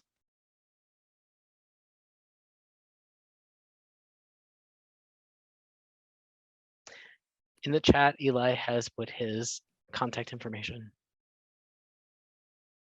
If you have questions, if you would like to reach out and create a relationship with somebody who is very different from yourself, I encourage you to do so. I will make sure that my contact information is distributed to all. And I do invite you to reach out. I am going to put up a boundary, as I do on every fucking weekend that I staff, because I'm always the token trans dude. Motherfucker. Someday that will not be true, and I will be very happy, because I love being a unicorn and I hate being a unicorn. If you have questions about what it's like to be trans, fucking Google it. I am not here to educate you about what it is or how it works or what's going on. There are innumerable resources available to understand what it is to be trans, non-binary, intersex. I provided you with some of them. Those are great places to start, and there's much, much more. If you would like to know me as a human, if you would like to know my heart, come talk to me. I will tell you anything you want to know. I am nobody's poster boy for fucking courage and bravery. Do not come tell me how inspired you are. Do not blow sunshine up my ass. I am not here for that. I am just another human trying to get through the day in a world that is really, really cruel to people like me. I am not the only one who lives in a world that is cruel to people who do not fit in a fucking box. There are far too many of us, and some have already spoken that into this circle. I love you. I receive your love with great appreciation and much gratitude. You are a blessing to me. I hope that you receive the blessing that I am. Be well, brothers. Be well. Thank you. I will pass the mic to Paul. Wonderful, great, thank you, Nicholas. All right, so we're just gonna take 10 minutes, and then the last presentation will start at 3:25 Central Time. It's a little bit more back to the NWTA nuts and bolts stuff. So do what you need to do to absorb this and come back then for that. See you in 10 minutes. Okay, it's time. Let's get ourselves back home stretch. So before we push with some slides, IPSWA wanted to say some things, maybe as a carryover from the morning session. So IPSWA, you're there? ASIMSIA, IPSWA, Musmuscagadas, Yanaki, Anade, CC, Sistanemo, CC, Sistanemo, CC, Sistanemo. Checking in today from Sistanemo territory, my wife's territory. Very grateful to be able to live and learn on these territories, this land here. Bordering very close to many of your relatives in the South. Thank you for the opportunity to speak today, to listen and witness to many of the words. You have no idea how healing it has been for my heart to know that somebody in leadership not only care about the outcome of this work we're doing, but have been allies and champions in changing much of what we've done in the weekends over the last many years. Many of you have come into our territories, supported many of our weekends. What I want to share from my heart as I heard some of the questions today is I want you to know that I heard you. I'll work with our team and our community to see if we can bring some learning opportunities, some ways of sharing a lot of what was happening in our smaller circles and a lot of the healing that has happened, but also a lot of the challenges and the opportunities. For me, this work is about decolonizing.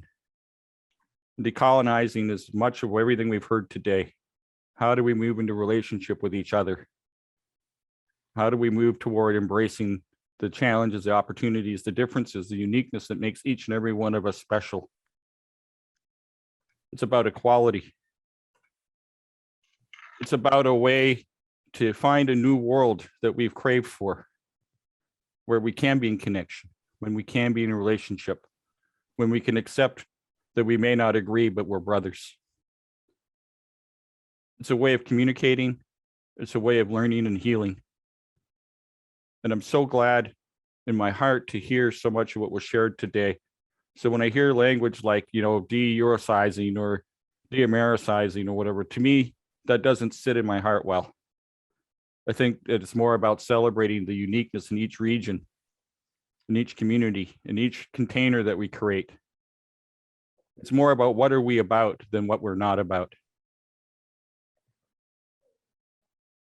And when I listen to the words that are shared in your hearts today, I look forward to the co-creation that we'll make over the next number of years. COVID for me has been the blessing because we had an opportunity to slow down, to be in conversation, to dialogue, to hear each other's hearts. For many of us, experience oppression and removal of privileges in ways that perhaps maybe woken us up to the deeper work we can do together in container. So I wanted to share a little bit of that from my heart. I know there's many different views and voices amongst the Indigenous communities of, what we should or shouldn't do. And my hope is more that we find a way of how can we celebrate and honor each other's roots, cultures, places, and ways of being. And I hope that our Indigenous community offers something to that. We're very privileged to follow behind many other parts of the organization that have been waking ourselves up to this. And I like the language somebody posted earlier.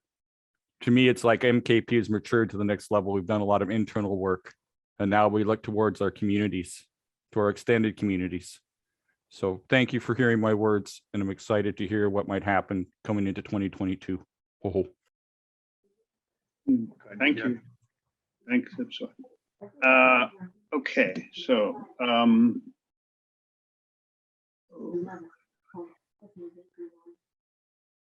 Again, I heard that one. right.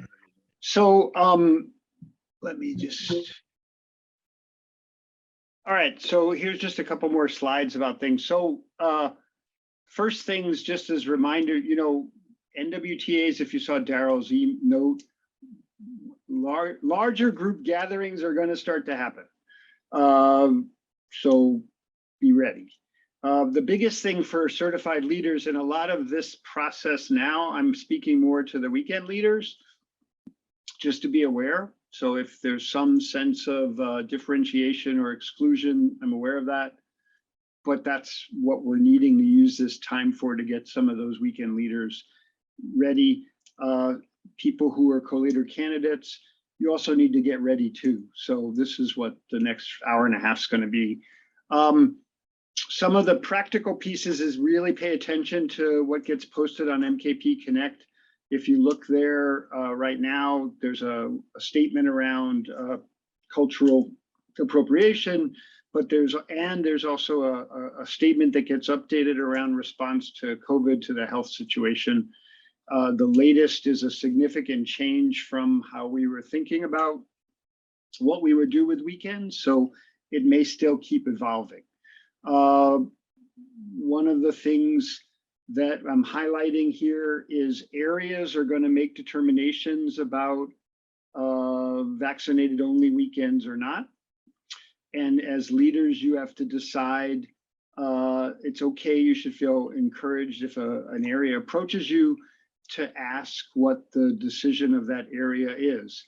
And based on the survey we took some time ago, many leaders were not willing to lead weekends that were not vaccinated. Maybe that's changed, I don't know, but be willing to ask if you get invited to do something. Start to think about how does COVID need to be addressed as part of container building? How should it be addressed? Or are there ways that shouldn't be addressed. Start, I don't have answers for this. We don't have answers, but start to talk about that.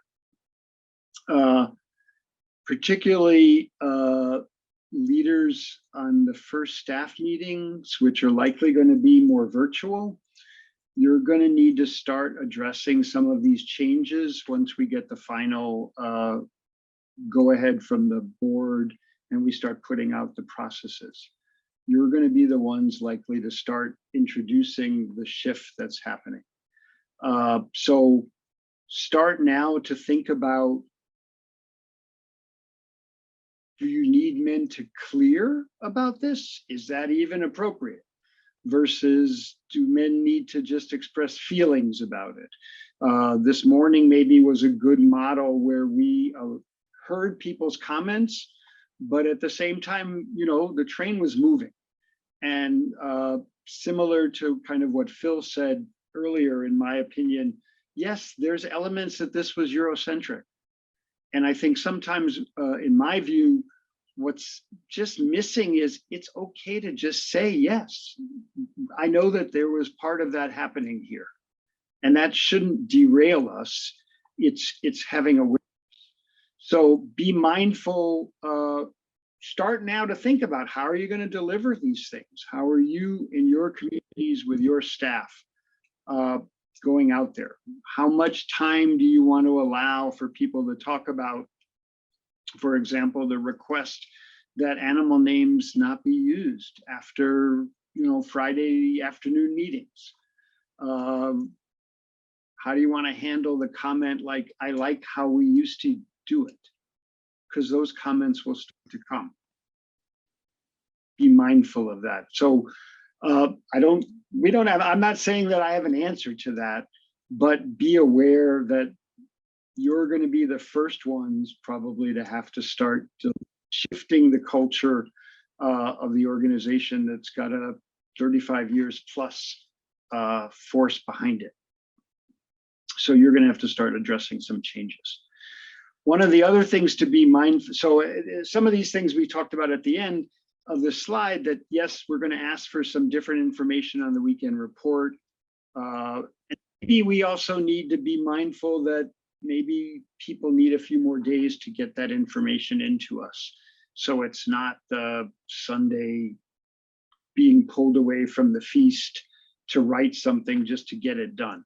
We really need to hear more information about what you've observed. Also, as I said, there's going to be observers, and and there will be more statements of acknowledgement that'll need to occur throughout the weekend. Certainly, I think Chris talked about it in the Friday introduction period. Before that sort of moving towards the staff meeting, there will be some statements in there. But there's going to have to be, you will have to get just more familiar with the kind of things that are being removed and why, and come up with a way to talk about that. And if you need help doing that, then that's what we need to know, so we can plan some meetings to just, how do we talk about it? So be aware of that. One of the other big things that's an important thing that also came out time, like what Ipswich said, that we had a time to take a pause, is there is a dedicated staff meeting in the run-up to the weekend addressing diversity. And that's the responsibility of the leader team to have that. A year ago, Rick Brown presented a model that New York does, the Metro New York area. And if you need to reach out, then reach out to the members of that community and they can give you one example. But you have an obligation. We've agreed as part of Black Lives Matter agreements over a year ago that we are going to hold this a meeting around diversity. That's just the beginning. There's going to be much more ideas around. My prediction would be we'll start to see, as an organization, we deal with cultural competence and what that's going to involve. But the first step is you have to have a meeting. So if you don't know how to run a meeting about that, the first thing you need to do is reach out to other leaders to say, I have no clue how to do that. It's okay to say, I have no clue on what to do. We'll help you. we can at least offer some things. Some of the answers to I have no clue, though, is kind of what Greg Gondron talked about, was, well, you're going to have to start figuring out how are you in relationship with people around you. But that being said, it's okay to say, I don't know quite how to do it. What do I do, let alone how do I do it on a Zoom format? The purpose of having that meeting was to not have a kind of throwaway Thursday night canned, let's do a staff meeting Thursday night on diversity. The idea is to sort of bring some of that up front. One of the first times when Chicago started bringing more men of color and men of different class in as initiates, we had a number of staff meetings where we asked the staff just to talk about what's it going to be like for you to just deal with people you have no clue how to understand, perhaps, or that maybe you'll be sitting with people that you may be afraid of for certain reasons. And that was an example of a staff meeting that started to open that up so that it doesn't just pop on Thursday. So that's the purpose of this staff meeting. And again, if you're going to want more guidance about it, the time is now to start saying, okay, I need help to do that. We really need to sort of lean on each other more about that. Okay. All right. So we're going to roll out the NWTA. And I found this great thing from Lord of the Rings. I have no memory of this place. It's been 2 years. March 2020 is the last time that there was an NWTA. What do you need to do to be able to lead? You have to answer that question. You know, do you even know how to access the protocols? Even reading the protocols just as a way to familiarize yourself. Should you do that? What are the things you need to think about? What does being an initiator need to mean for you? And start to get that inside of yourself, and then try to start, as you get selected to lead a weekend and you start dealing with the staff, starting to talk to people about that. When you start talking to your mentees, maybe that's the way to start the conversation. What does being an initiator mean? What is it? What should it be? And where are you maybe falling short right now? What do you need to do to get things going again for yourself? The keepers of the flame has been an expression. I think it actually came from Troy Harden at a meeting I think we talked about in Chicago once, which is that's what leading NWTAs are. You are holding the flame of what the initiatory experience is like, and you're passing that on. So you're going to have to remember that. The idea in my mind of leading weekends is that you hold both ends and the center. So in full disclosure, that quote came from Jesse Wardlow. I don't know if all of you remember that this was a story I think I heard from Tim Sladen. So the first time you attribute something, you would do what I just did. I give it to Jesse Wardlow. The next time I want to talk about I hold both ends in the center, I just say, I heard about this. I heard this was said. And then the third time you can actually claim this as your own. So this is an example of it, but it's a great line. You as leaders have to hold both ends and the center of this weekend. And it's going to be of this weekend that has a lot of changes and that is still going to be wonky in that you may be leading a weekend in June and you may receive something that says, yeah, we're tweaking this process now. We're going to do it slightly different. So you have to pay more attention and help people who are on your leader teams and staff just to be able to manage that going with the flow. This is more an attempt to remind us what are the core elements of the initiation weekend. The call, separation and descent, the ordeal, and the return. This is the universal elements of initiatory experience. So we haven't done an ST1 in over 2 years. We haven't done any of these things. So be willing to start with your staff back here to remind people of what initiation means. Just the idea of the call probably has new meanings right now, because we've rolled out weekends, and then I think we've almost canceled them, and then we're starting again and back. So I don't even know what the call means to be staff now. I think Chris was telling me that some communities have started that they're having struggles just getting people to apply to staff. So be aware that that's what the environment we're working under.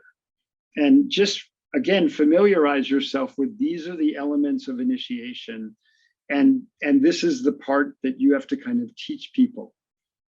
So Michael Bonahan corrected me that we have done online ST1, so thank you. But when you get your staff together, remind people what initiation is.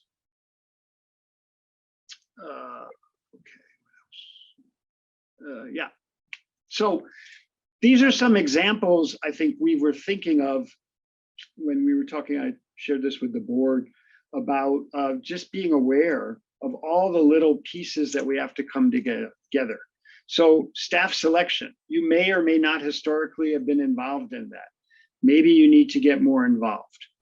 One of the reasons why, if we are slowly rolling things out and our numbers are not allowing big weekends, you might need to really be clear what level of experience the staff have who are applying, because with a smaller weekend, there's going to be more load on everyone. So if you've been in a community where there's a lot of people who have only staffed once or twice, that may be harder for the first one. So start being aware of that. Hey, Paul. Yep, please jump in. And another thing to be aware of, and it's something that on bigger weekends we really didn't have to think about, but when you're limited to 23 or 25 staff, and that includes your leader team, LKS, ritual elder, medic, weekend admin, all those positions you need, then you might be only choosing 13 or 14 staff men, and you can't fill yourself up with, unfortunately, a lot of rookies or what have you. You have to stop and think of guts carpets, processing, things like that. So it's important to be involved in that staff selection. And I think that tends to be part of the issue too about men applying to staff. They realize that on these weekends right now, there's not a lot of opportunity to get on staff. So it's tougher. And so it's incumbent on us to work with the area to get the letter out and build up some involvement so that men are willing to staff, knowing that it may be tough and there'll be more weekends coming. Yeah. And I just want to add one other thing, especially around the sending out the welcoming letter, that in that letter that men are not made aware of the changes, right? That, they're making agreement to, to staff the weekend. And then all of a sudden they realize and find out, well, there's some changes to it. And I guess what I'm sitting with is there space for somehow, some way that we can share that information so men can make a conscious choice at the beginning of the process, right? As opposed to them bringing that energy and saying, this is not what I signed up for.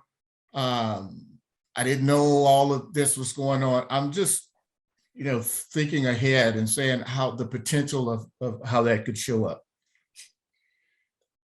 Thanks, Ernest. And I think that maybe one of the things we need to roll out through the area stewards and such is that when the letter goes out for men for the call to staff, is that we have them put in there that, the weekend is going to look a little different, that there are changes, that we want them to come and experience that. And it may be a little more work than what they're used to. So are they willing to take on that additional burden of the change?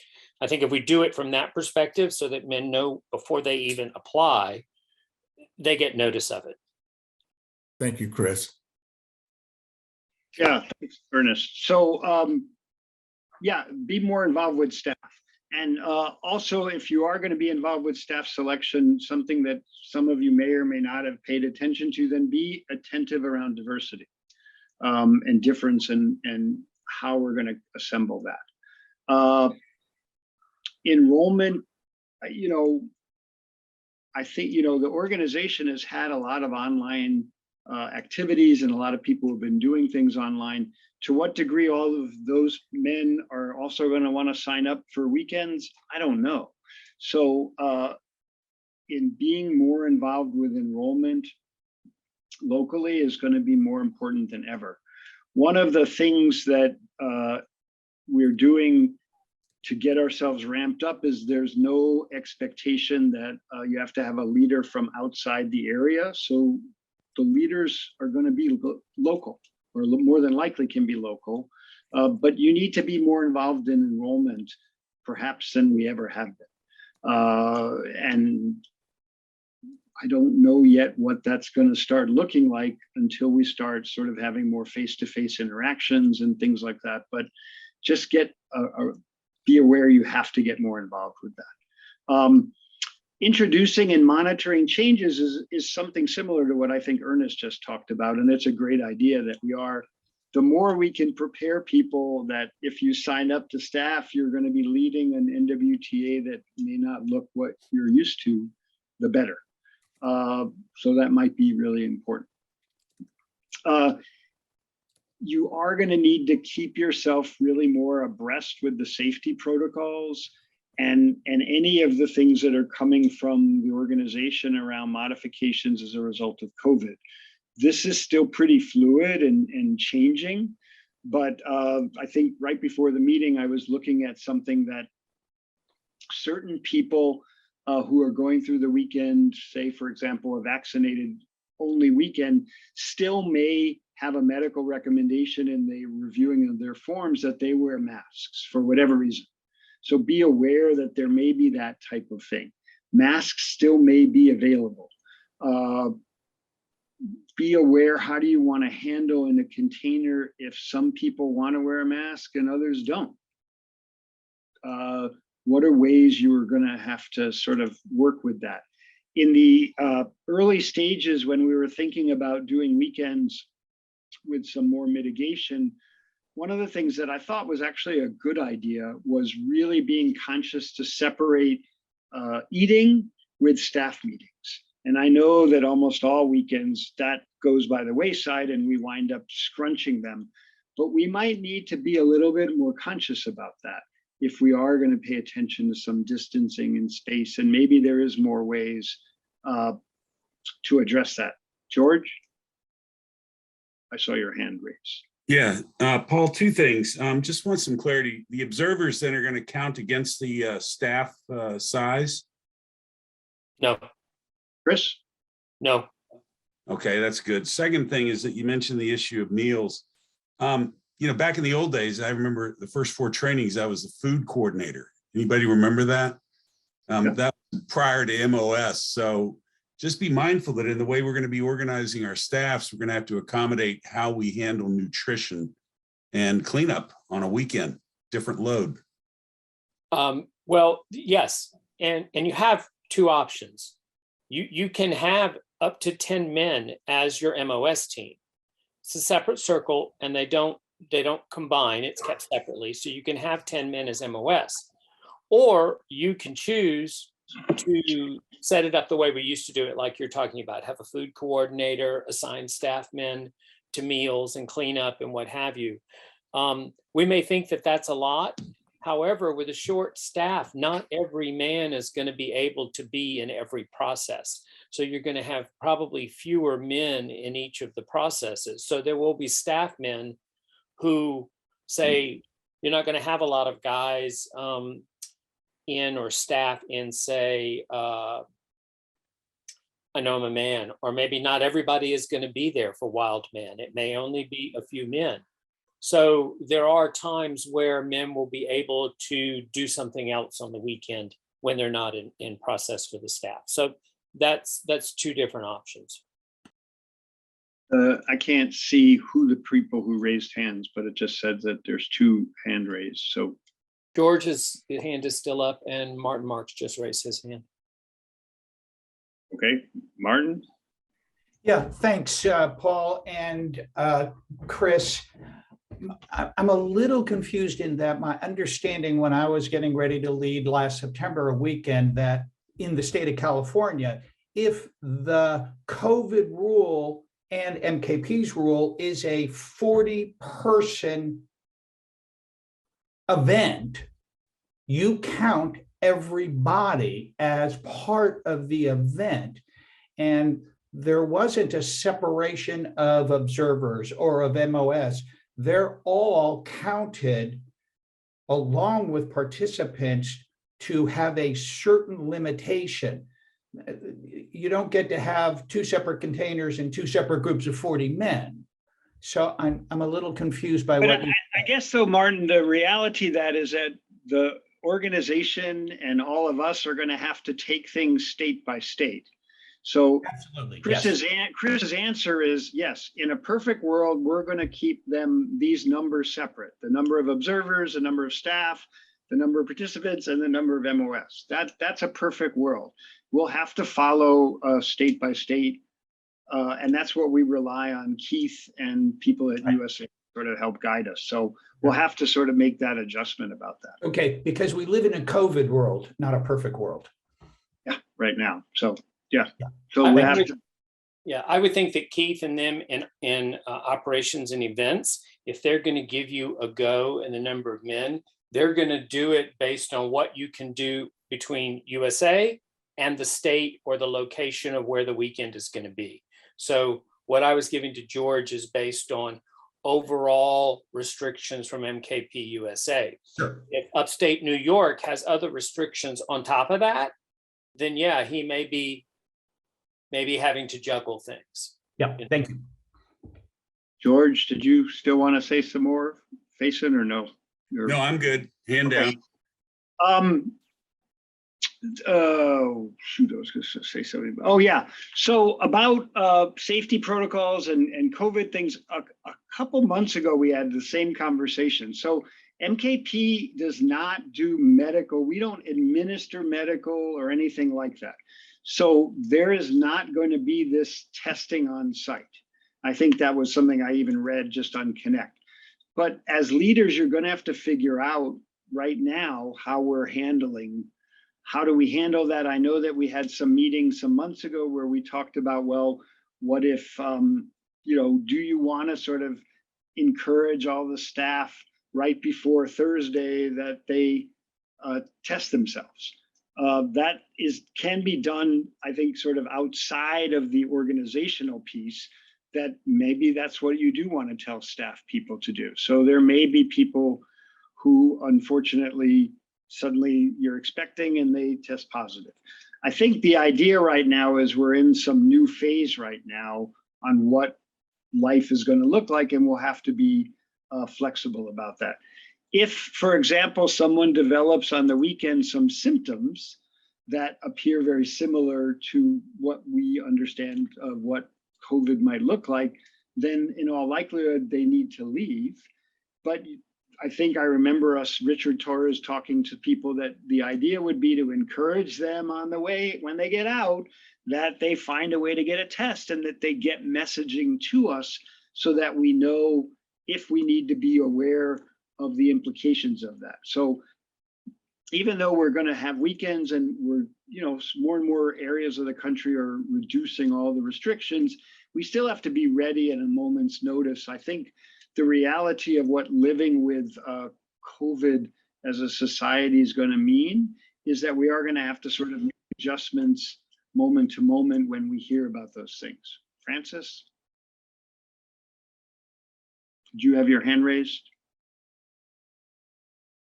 I can't see, but I saw your hand go up. Sorry, I had my mute on. If you don't mind circling back to this observer thing, is this like a done deal? Are you open to discussion? And can you talk about what's the main, what is your intention for creating these observers on a weekend? Chris, you can decide. My preference right now is no, I don't want to bring that up again. I think it's a sound thing to do. And maybe all of us have to sort of share with each other what our reactions are first. But I would vote right now for the next hour that there's some other things we have to talk about. So, Chris. Francis, thank you. And I'll put out additional information about that as soon as we get everything tied down around what's going on and what the intention is behind the observers. Right now, I'll say briefly, their main intention is to watch and see how these new processes unfold on the weekend and what's working about them and what's not working about them. And so that's going to be their main focus. And I'll put more out about that as we get it tied down more. Right now, it's just been in general discussion.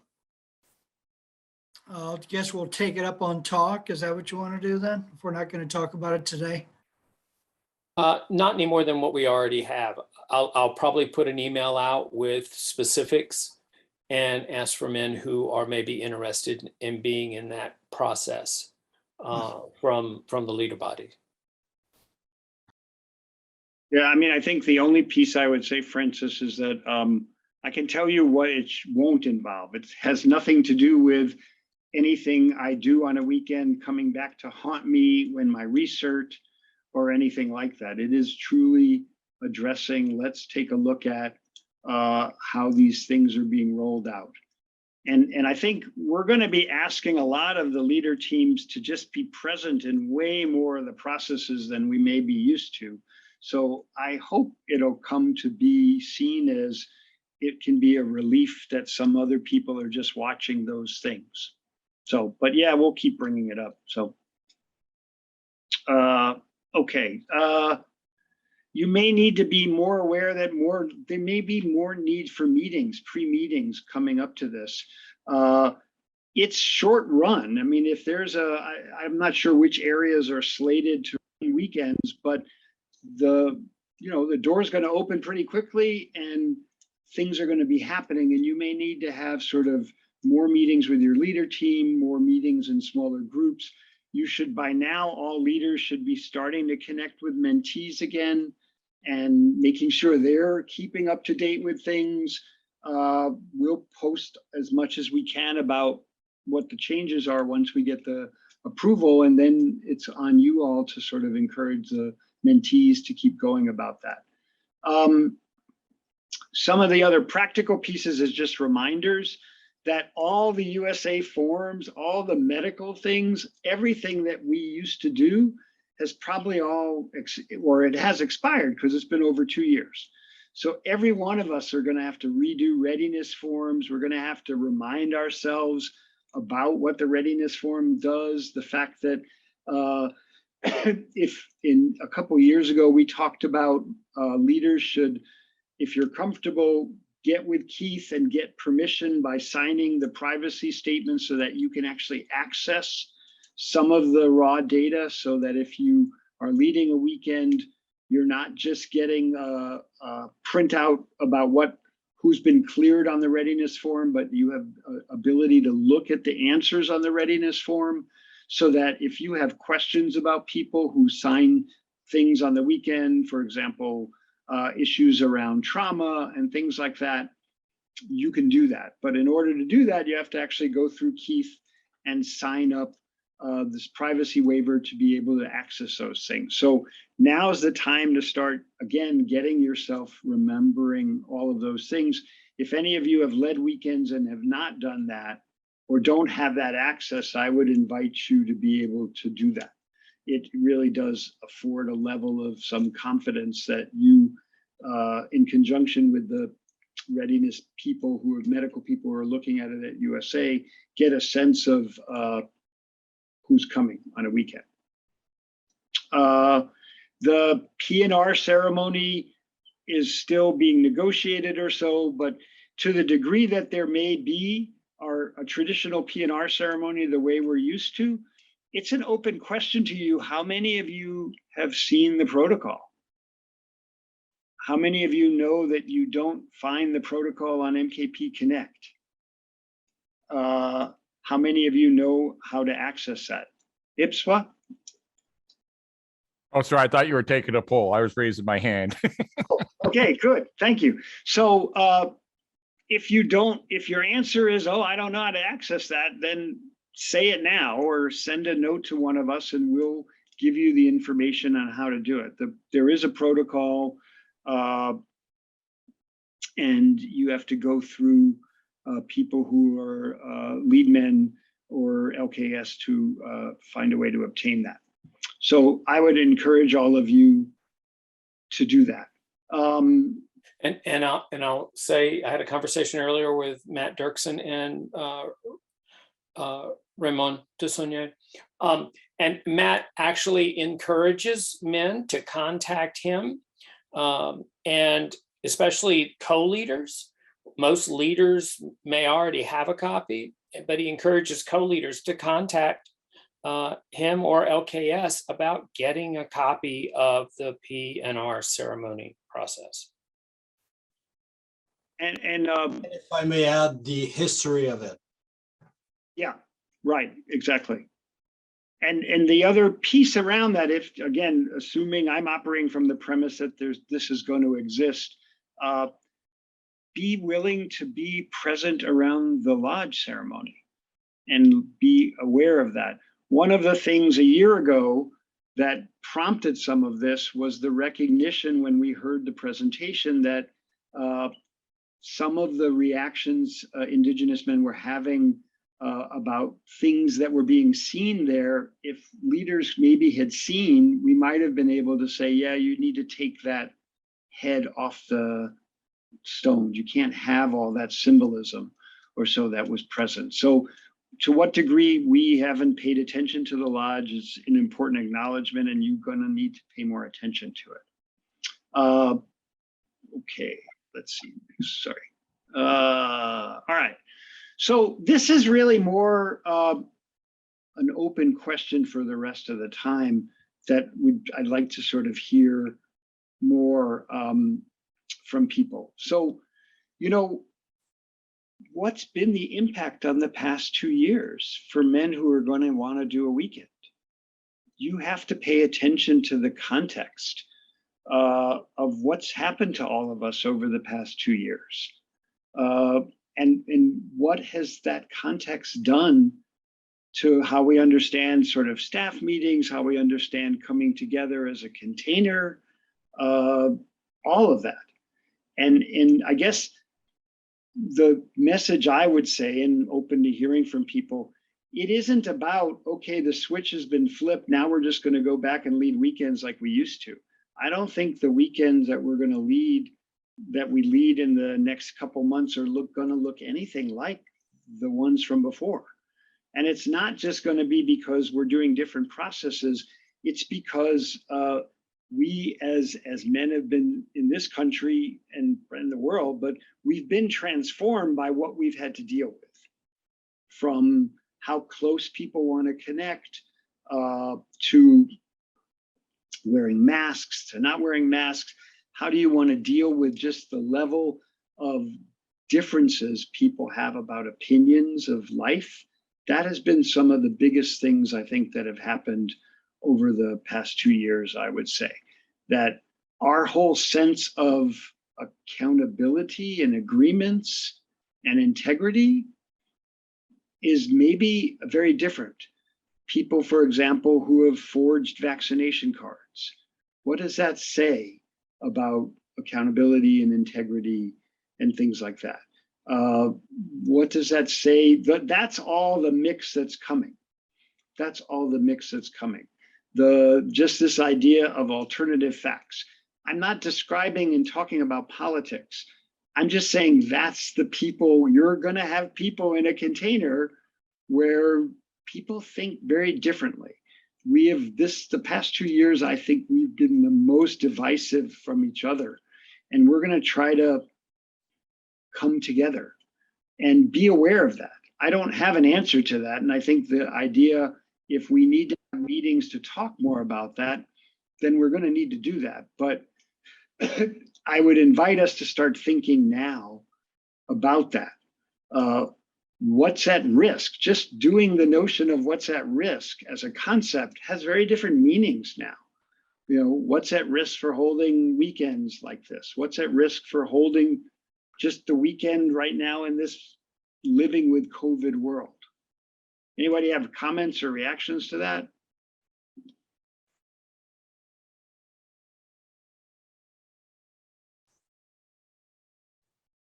Okay. Yeah, Paul, well, I I got a comment about that. It seems like COVID has been a blessing. I heard Ipswich say something along those lines. And I think we've missed the point here, that we haven't taken the time while it was happening to say, Spirit's trying to get something done here, get us to look at something different, has given us a timeout that we weren't willing to take while stuff was happening. And now it's like, okay, flip the switch. Yeah, we'll get back in the pool and we'll keep moving, and then it'll all ease out the way it was before. And we haven't asked the questions about, so is this thing that we do actually really appropriate for where men are right now? That to me is the bigger question. I mean, we're dancing around the edges here about, we're going to change this, we're going to change that, we're going to change, instead of let's get to the central thing that we think we do. And, fuck me, I thought what we do was initiation. Initiation isn't about the processes. It's not about the protocols. It's about what's bigger than all that we just don't have a conversation about. We nip around the edges and we tweak this and we tweak that, and we put rims on a fucking Yugo sometimes. I don't get it. And then we expect that this is going to be okay.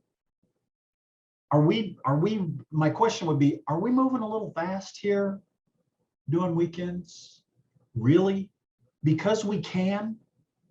Leaders don't do things because they can, they do things because they should. I'm done. Okay. So yeah, this is all part of the mix.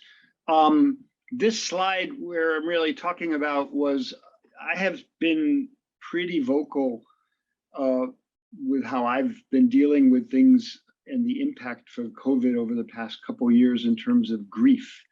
But I think the question is, so be prepared that I did something in a workplace randomly 2 days ago and was caught off guard when a coworker talked about 5 relatives died in the course of a year. So is tombstone the best process for me to do with that? Like, what if that man is on a weekend? Start now to think about being creative when we're going to have to deal with processes like that. Harry Lowenberg shared at the last meeting a really amazing process that he shared from someone around grief, where it was involved digging in the earth, and it was a really great idea. So if we can send that out again, but the challenge is maybe the technology we're used to doing doesn't fit the enormity of what's happened in a country, for example, where we've had almost 1 million people die, as well as just X percentage of people who kind of just got infected. So be aware, we can sort of be creative. One of the things as weekend leaders that's a hallmark of us is our ability to sort of be creative. So the challenge is start now to think about being creative about that. But that to me was an illustration of given grief. I don't know, this man, if he came on a weekend having lost 5 relatives, tombstone would take a long time. And so I don't know that that's the best way. Are there other things? Do you want us to plan meetings where we start talking about that? Phil and many of us are familiar with something called River of Grief.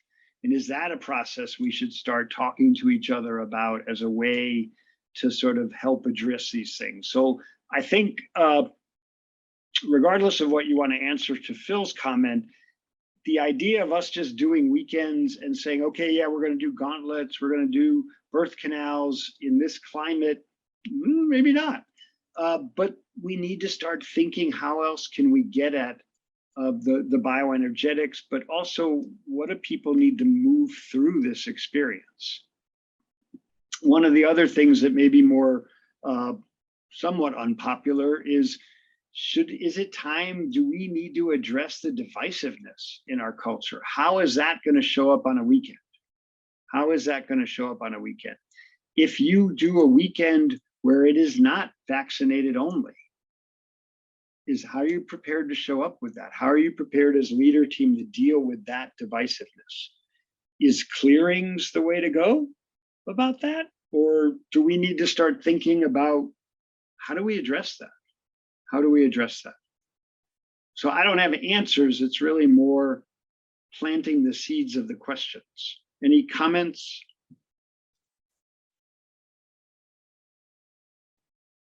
Steve? Yeah, I have just a couple. One thing that you had said earlier, Paul. Go ahead.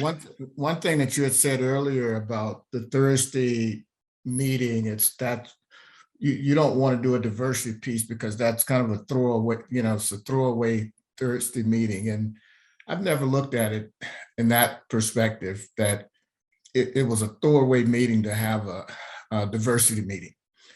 And the other piece is that for me, having a diversity meeting prior to the weekend, it was always, for me, when issues came up, it was spontaneous, right? That was in the moment. To me, that was some of the best teaching moments, that it was on the weekend and it wasn't conjured up, it was a teaching piece on prior to the weekend. It's because things would show up, things would happen. It was real time. And to me, it was a lot more effective for me to address the issues in the moment, as opposed to having a certain particular staff meeting just geared to address those type of issues. So I just want to speak to that. Yeah, thank you. My comment about the throwaway is, first of all, it's a comment that I heard, certainly not the way I've operated, that there would be a Thursday. I think I heard it from people coming in saying, okay, well, what are we going to do around diversity on a Thursday night? So the idea is to just pay greater attention to it sooner. Steve, you going to say something?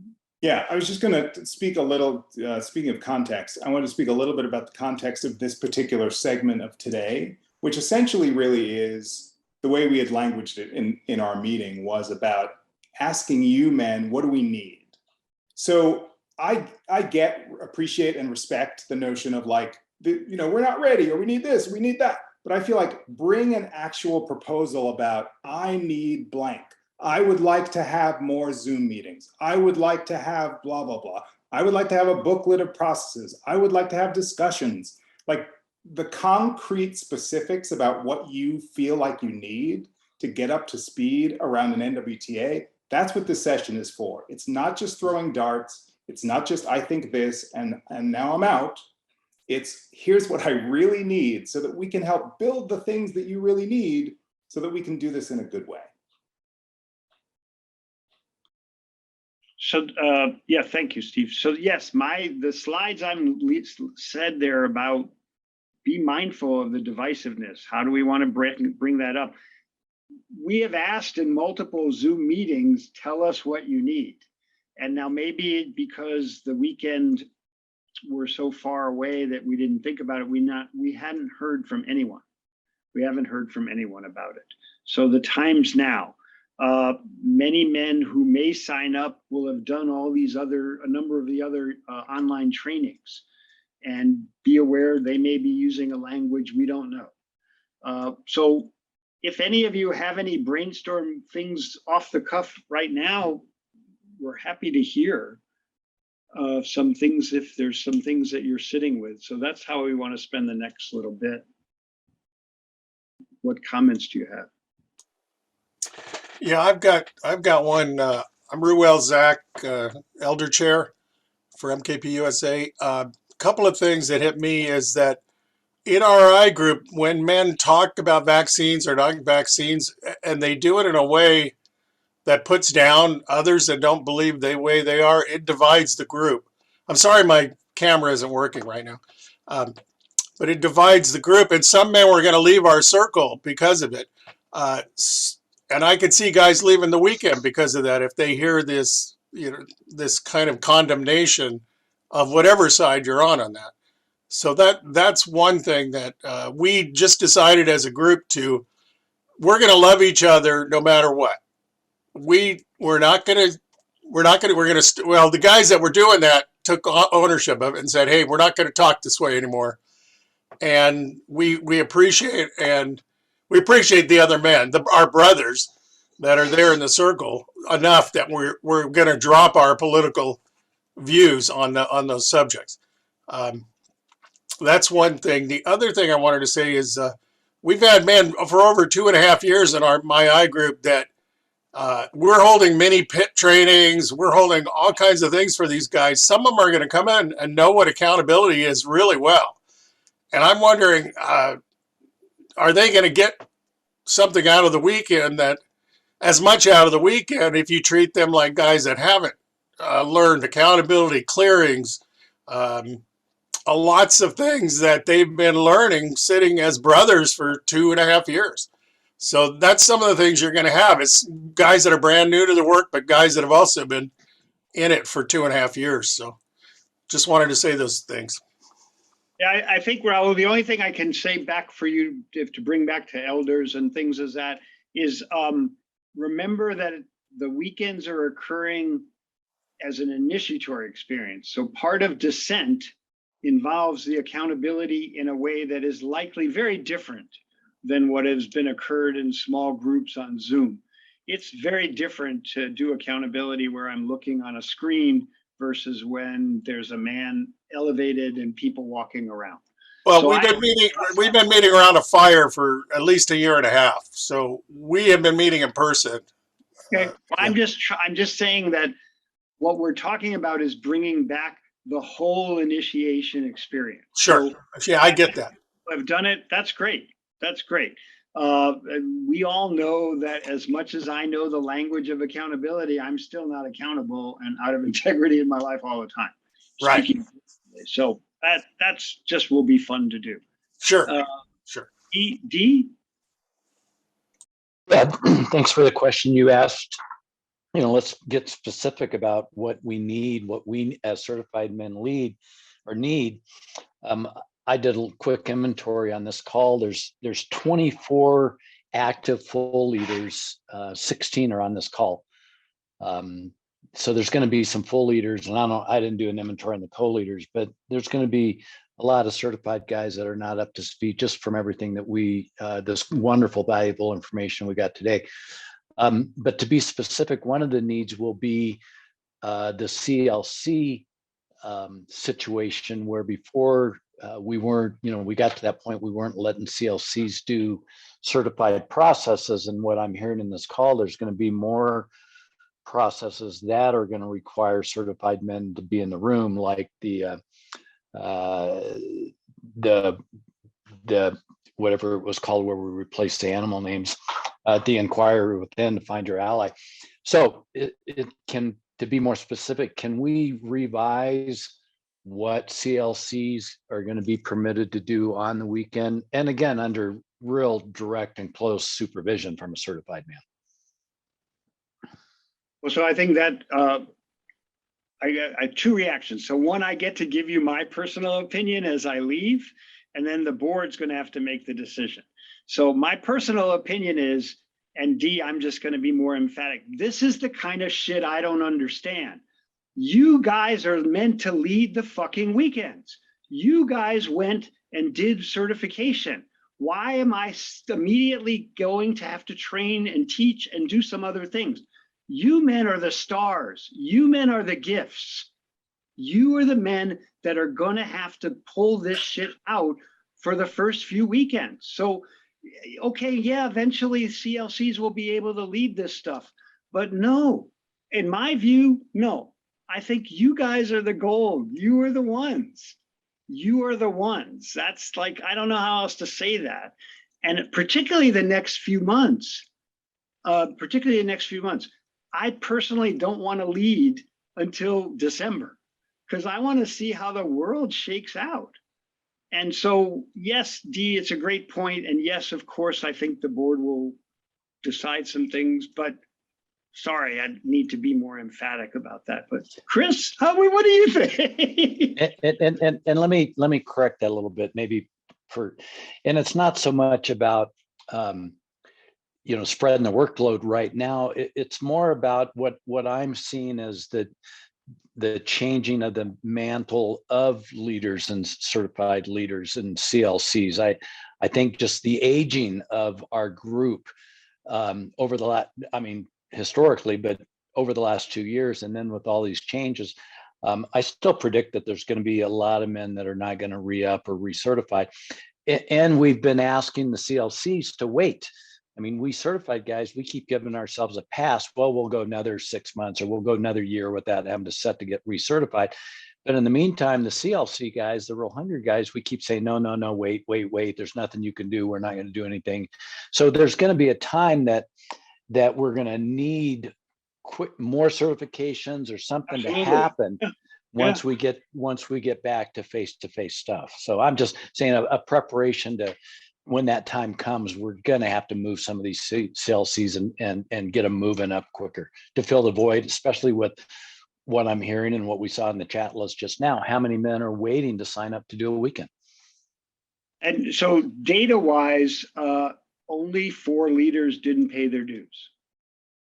So everyone in our existing number has maintained themselves. But your point's well taken that we have to start thinking about that. But Chris, any comments?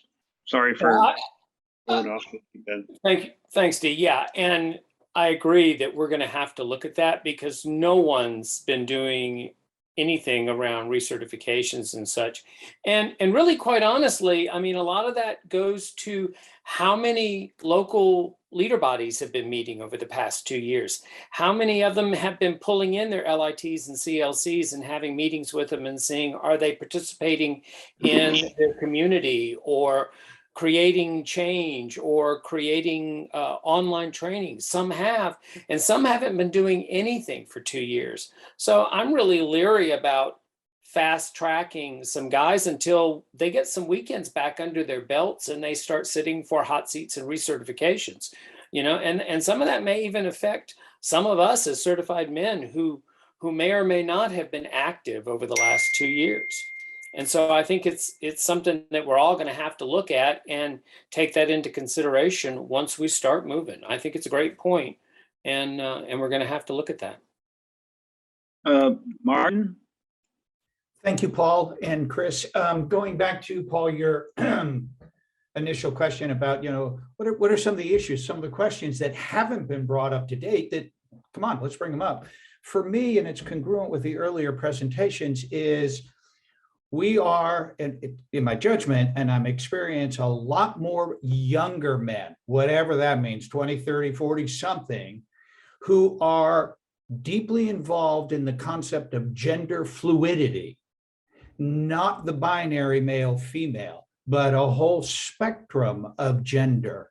How might we deal with those men? What might be their reaction to the mature masculine or the masculinity of an initiatory experience that we do so well? Where do we go with that? Thank you.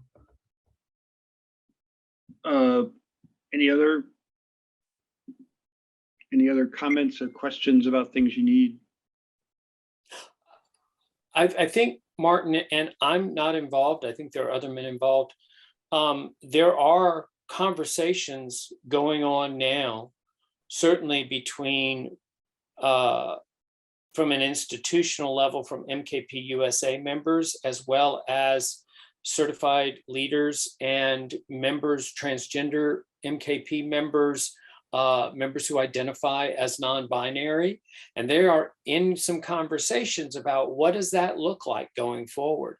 What is that conversation around gender fluidity, non-binary, transgender, even still LGBTQ and other men of difference, and looking at how we do it. My understanding is while the conversation is going on, there's still a lot of conversation that needs to happen before we come to an understanding of how best to do that. I don't know that we're going to be ready for that when we start up these weekends. I do know it's a conversation and that we're aware of it and it's out there. And that's all I have on it because I've not been involved in them, but I know it's happening. Thank you. Other comments or things you'd want to, things you're maybe thinking, yeah, I want some help with, or I need some stuff to do? Jim? Oh yeah, Jim, sorry. I really appreciate this conversation and really looking at the setting of Chris. In your care, you were saying these CLCs need to get a couple more trainings back under the belt and up to speed. And that may take another 2 years. I'm 75 years old. How many of these am I still going to be doing, trying to leave space for these men to come forward who I already know in my community are ready to lead? They don't need to do more of these trainings because they've shown their leadership over time. I think we need to acknowledge that because we're acknowledging that for ourselves. Yeah, we have to be ready and we have to relearn some things, but I haven't been decertified until I can show I do these. So why are these men, in a sense, being CLC-sized or whatever the word is? I really like this embrace of we've got to look at bringing our men who are leaders, and we know they're leaders and can lead these weekends, ready to the fro. So thank you for listening. Thank you, Jim. Thank you. Other topics, things like that?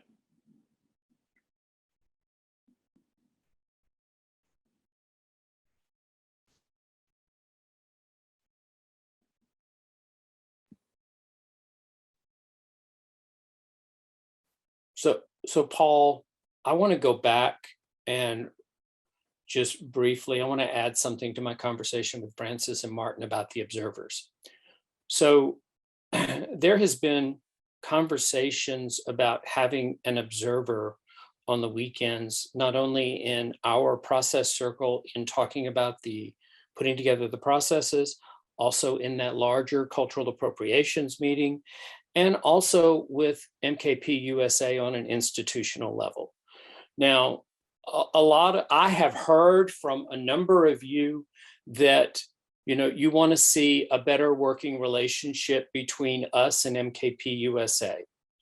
And so in these conversations that we've had about observers, USA, from the fact that they've put out this recognition, respect, and acknowledgement statement around what has happened over the years with the weekend, has somewhat what I would refer to as a somewhat invested interest in seeing how these changes to the process work. So we've had a lot of conversations about who should or should not be driving observers on the weekends, and should we or should we not have them. So what I want to say specifically is we're going to have them. How we do it, how we roll it out, and what the questions are still to be determined. And what's going to happen is that we're going to create a group of men, including LKS and ritual elders, that the weekend leader or the weekend leader team can pick 2 or 3 of who they want to come and observe. Part of what we've been talking about here is looking at all the processes and all the changes. And as Phil mentioned, still keeping track of the initiatory process on the weekend. So now the burden that we are taking on as leaders is we now have to make sure that we are still maintaining the NWTA in a safe way, in a way that still sticks to our initiatory requirements that we want to have for the men coming, and all of these new processes. And I know as a full leader, I can't be at every one of the processes, and I may not have enough men to be at all of these processes to make sure that they're working the best way possible. Some of this I have to trust as handling from the way I do it at the beginning. And I'm grateful to have somebody there who can give me some feedback later and say, this worked, on table one on the names, or this worked, or this didn't flow like you expected it to, you know, as feedback. And how we end up doing it, we'll get that out to everybody. And like I said, I'm open to men contacting me if you're interested in being a part of this. And I want to be transparent.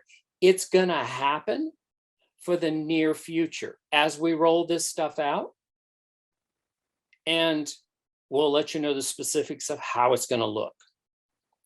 And that has been a lot of the conversations over the last few months between myself, Paul, Martin Lassoff, and other men connected with MKP USA, so that we find a way that works for both of us. And so I just wanted to be open and upfront about that. Jim, do you have another question, or is your hand still up? Thank you. Okay, thanks. Paul, I'm complete unless people have questions. Wait, Jim, did you go back up on your hand? No, okay, thank you.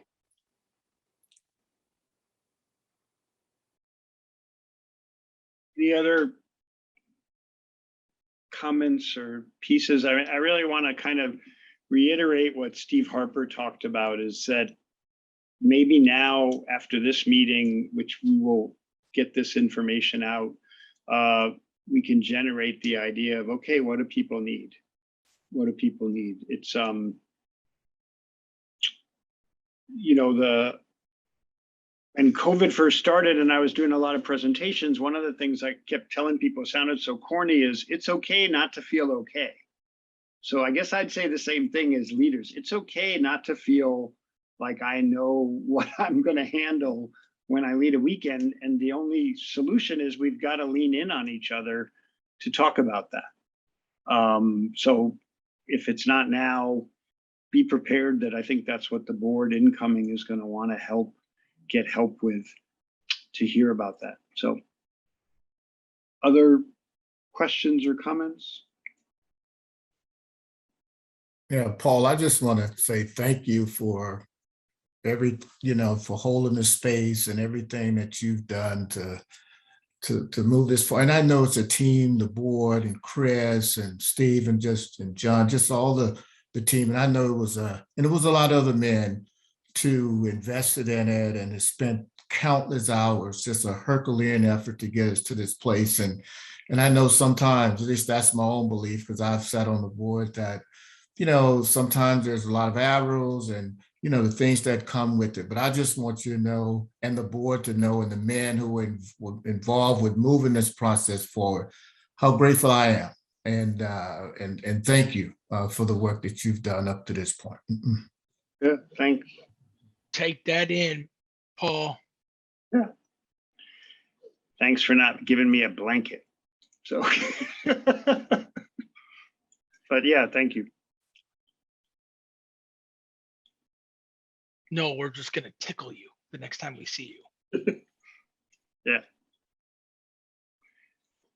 No, we're going to send you what you really asked for as soon as I can find. Good. I look forward to it. Any other last comments? Thank you for, I think, oh, Chris, I don't know about, our vision was maybe we were still going to try to plan another gathering, and I don't know, do we need to bring that up? Yeah, so because we already had the contract with LOMG, we were concerned about that. And so we pushed a face-to-face back, where we wouldn't be doing a lot of business. It would really be the opportunity to connect and talk about weekends and that sort of thing without really doing any business. And we pushed it back to the second weekend of April. But really, quite honestly, based on the numbers in the South Central area right now, and the fact that, like my March weekend at the end of March just got canceled because of the numbers, and the fact we'd be limited to maybe 40 men, it's likely that that's not going to happen. So I've talked to Richard Torres, and we've talked about that. And so they will hold our deposit. and save that. And we will look for the next time we end up going to LOMG. We do hope to have a face-to-face next year. I can't say for sure that it'll be at LOMG. We may go someplace else. And we're going to start talking about that on the board level and see what we come up with. But hopefully by next year, everybody will be going back to recertifications, hot seats, and even probably some cert panels that we will plan for. So we're hoping that, and that's the plan right now, is that we get enough weekends going this year that we can have a cert panel in February and start hopefully moving some men back into certification. So, Dennis. Yeah, I just wanted to, have we made a decision on how we're going to transition the leader trainer chair with Matt's passing? Has any discussion been held about that? I know of several men who are just waiting to do LT3s and LT2s and some other things. So what's the thinking and direction around that? Thank you. I haven't wanted to jump right into that. And the new board is meeting Monday. And that is a topic for right now, whether we may end up asking someone to temporarily hold that space until we figure out how and who is the best fit to take Matt's place as the leader trainer coordinator for the board. Okay, thanks, Chris. And then one more question too, and just want to comment on the just humongous effort that each of you men have had in presenting the information you presented today. It's just been, to me, second to none. So thanks to you and all the panel, not the panel, but the board, for giving us this just opportunity to really check in and get a good handle on where we're going from this point in time. The last piece that I have, is there a formal time that Paul is transitioning, a date, and that you are officially in? About 20 minutes from now. Paul can't wait to say, I'm done. Yeah. So it happens as soon as this is over with. Thank you. Jim? I would suggest, I think has been done in the past regarding the leader trainer chair, usually comes from the leader trainers, that we meet and talk and have somebody that's going to lead us, and that's the man he usually represents. If things are going to be different in the future, Paul, but that's what's happened in the past. No, thank you, Jim. We probably will do that. Right now, though, I think the board is just going to see whether or not there's somebody that we may ask to do it temporarily until y'all can meet and send us back some names. And I think that's what happened, how we did with Matt as well. So we'll talk about it more on Monday.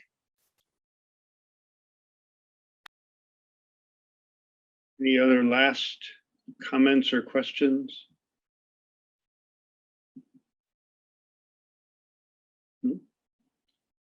Chris, I can hand this to you. Yeah, you know, I'm grateful for everything today. Nicklin and Eli, if you're still here, thank you so much. You know, as a GBT man, it just, you know, it touches my heart. Thank you so much. I'm grateful. I am grateful for your time, your love, your passion. I'm grateful for the challenging questions. I'm grateful for the feedback. And, you know, as I said earlier, you know, I'm not here for you to like me, and I will be as transparent as I can be going forward, you know, and my job is going to be essentially the same thing Paul and all of us have done over the last 4 years, is making sure that we are shepherding the NWTA and the initiatory process and continuing to let it evolve to meet the men that are coming. because the men that are coming today are not the men that came 30 years ago or 20 years ago or 10 years ago. They are wholly different. And it is up to us to be ready to grasp that difference and walk them through their initiation into their own manhood, and not how we identify it. It's how they identify it. And so myself and the members of the board will be spending the next year, 2 years, continuing to move us hopefully out of not doing anything to maybe fast forwarding. We'll be doing a hell of a lot. So I'm grateful for your support, and grateful to be a part of this organization and to be connected with all of you. I look forward to being able to see you all person to person, face to face. And I'm certainly open to hugs, masked or unmasked. So that's up to you. I don't have anything else. The board's going to be meeting Monday, and I'll get back about the leader trainer and some other things. Please, hopefully within the next week or two, we'll have some decision and finalization on the first 4 processes. So we'll be rolling those out to you so you see what they look like in person. So I think that's all I have. So have a great weekend. Enjoy the Super Bowl if you are so inclined. And for those of us in New Orleans, we'll just be watching the parades. So have a good one.